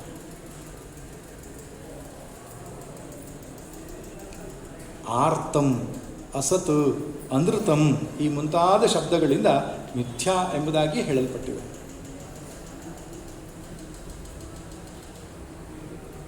ಮಾಯಾಂತು ಪ್ರಕೃತಿಂ ವಿದ್ಯಾತ್ ಮಾಯಿನಂತು ಮಹೇಶ್ವರಂ.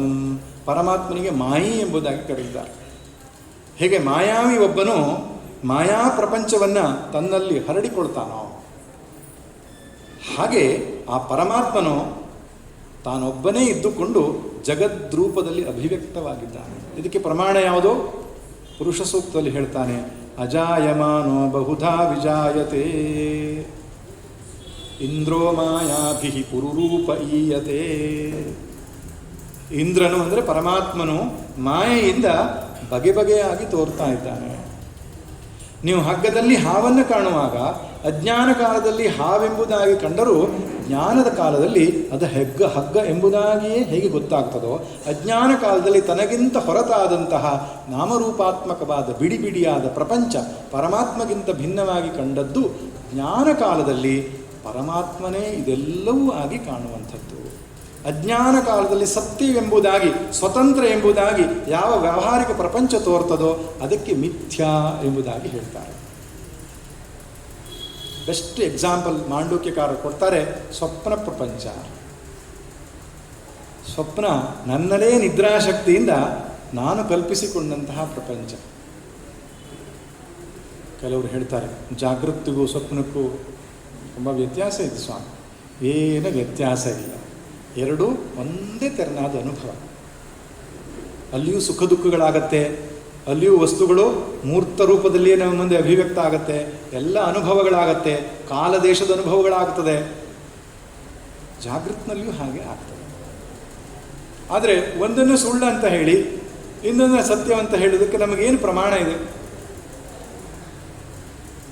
ಸ್ವಪ್ನದಲ್ಲಿ ಒಮ್ಮೊಮ್ಮೆ ಭಯ ಎಷ್ಟಾಗತ್ತೆ ಅಂದರೆ ಬೆವರು ಬಿಡ್ತಾನೆ ನಾವು. ಸುಖ ದುಃಖ ಸಾಲಿಡ್ ಎಕ್ಸ್ಪೀರಿಯನ್ಸ್ ಆಗ್ತದೆ ಸ್ವಪ್ನದಲ್ಲಿ. ಆದರೆ ಎಚ್ಚರಕ್ಕೆ ಬಂದ ಮೇಲೆ ಗೊತ್ತಾಗ್ತದೆ ಅಲ್ಲಿ ಜೀವಿಯೂ ಇರಲಿಲ್ಲ, ಪ್ರಪಂಚವೂ ಇರಲಿಲ್ಲ, ವ್ಯವಹಾರವೂ ಇರಲಿಲ್ಲ. ತ್ರಿಪುಟಿ ಅಲ್ಲಿ ತೋರಿದ್ದೇ ಹೊರತು ಇರುವುದು ನಾನು ಮಾತ್ರ. ಮನಸ್ಸು ಜಗತ್ತಾಗಿ, ಜೀವವಾಗಿ, ಅನುಭವವಾಗಿ ಏನು ಸ್ವಪ್ನ ಪ್ರಪಂಚವನ್ನು ತೋರ್ಕೊಂಡಿತ್ತೋ ಇಲ್ಲಿಯೂ ಕೂಡ ಹಾಗೆ ಇದೆ. ಆತ್ಮವೇ ಜಗತ್ತಾಗಿ, ಜೀವವಾಗಿ, ವ್ಯವಹಾರವಾಗಿ ತೋರಿಕೊಳ್ಳುತ್ತಾ ಇದೆ.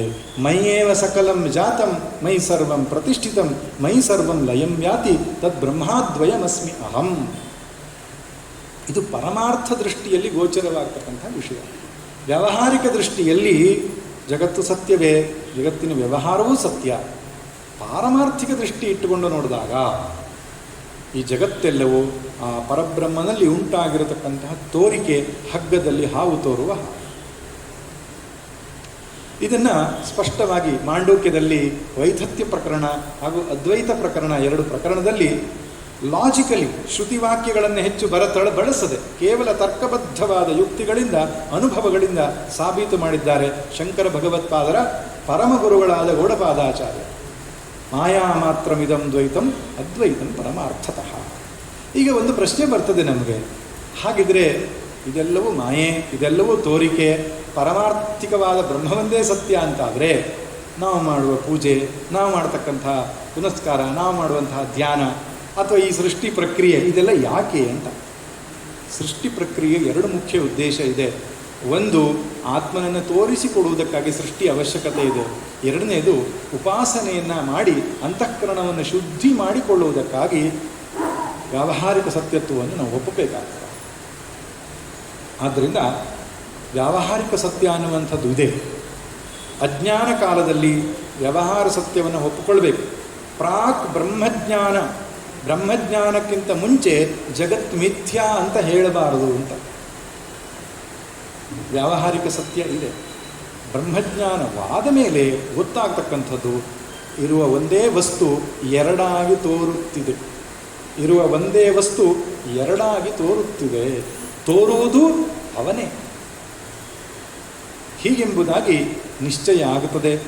ಈ ರೀತಿ ಶ್ರುತಿ, ಯುಕ್ತಿ ಮತ್ತು ಅನುಭವಗಳಿಂದ ಅದ್ವೈತವೇ ಪರಮಾರ್ಥ ಎಂಬುದಾಗಿ ಶಂಕರ ಭಗವತ್ಪಾದರು, ಅವರ ಶಿಷ್ಯರಾದ ಸುರೇಶ್ವರ ಆಚಾರ್ಯರು ಹೀಗೆ ಪರಂಪರೆಯಲ್ಲಿ ನಿಶ್ಚಯವನ್ನು ಮಾಡಿದ್ದಾರೆ. ಇದೇ ಮಾತನ್ನು ನಿರ್ದ್ವೈತ, ದ್ವೈತವರ್ಜಿತ ಎಂಬುದಾಗಿ ಲಲಿತಾ ಸಹಸ್ರನಾಮದಲ್ಲಿ ಹೇಳಿದೆ. ಹೀಗೆ ಒಂದು ಮುಖ್ಯವಾದ ವಿಷಯ ಇದು. ಅದ್ವೈತವೇ ಪರಮಾರ್ಥ ಎನ್ನುವಂಥದ್ದು ಶ್ರುತಿ, ಅನುಭವಗಳಿಂದ ಸಿದ್ಧವಾದ ವಿಷಯ ಎಂಬಂತಹ ಸಂಗತಿಯನ್ನು ಯಥಾಮತಿ, ಯಥಾಶಕ್ತಿ ನಾವು ಚಿಂತನೆಯನ್ನು ಮಾಡಲಿಕ್ಕೆ ಸಾಧ್ಯವಾಯಿತು. ಈ ಅವಕಾಶವನ್ನು ಕಲ್ಪಿಸಿಕೊಟ್ಟಂತಹ ಎಲ್ಲರಿಗೂ ಭಗವಂತನ ಅನುಗ್ರಹ ಇರಲಿ ಅಂತ ಪ್ರಾರ್ಥನೆ ಮಾಡ್ತಾ ನನ್ನ ಮಾತನ್ನು ಮುಗಿಸ್ತೇನೆ. ಸರ್ವೇ ಭವಂತು ಸುಖಿನಃ, ಸರ್ವೇ ಸಂತು ನಿರಾಮಯಾಃ, ಸರ್ವೇ ಭದ್ರಾಣಿ ಪಶ್ಯಂತು, ಮಾ ಕಶ್ಚಿತ್ ದುಃಖಭಾಗ್ ಭವೇತ್. ಓಂ ಶಾಂತಿ ಶಾಂತಿ ಶಾಂತಿ. ನಾರಾಯಣ ನಾರಾಯಣ ನಾರಾಯಣ.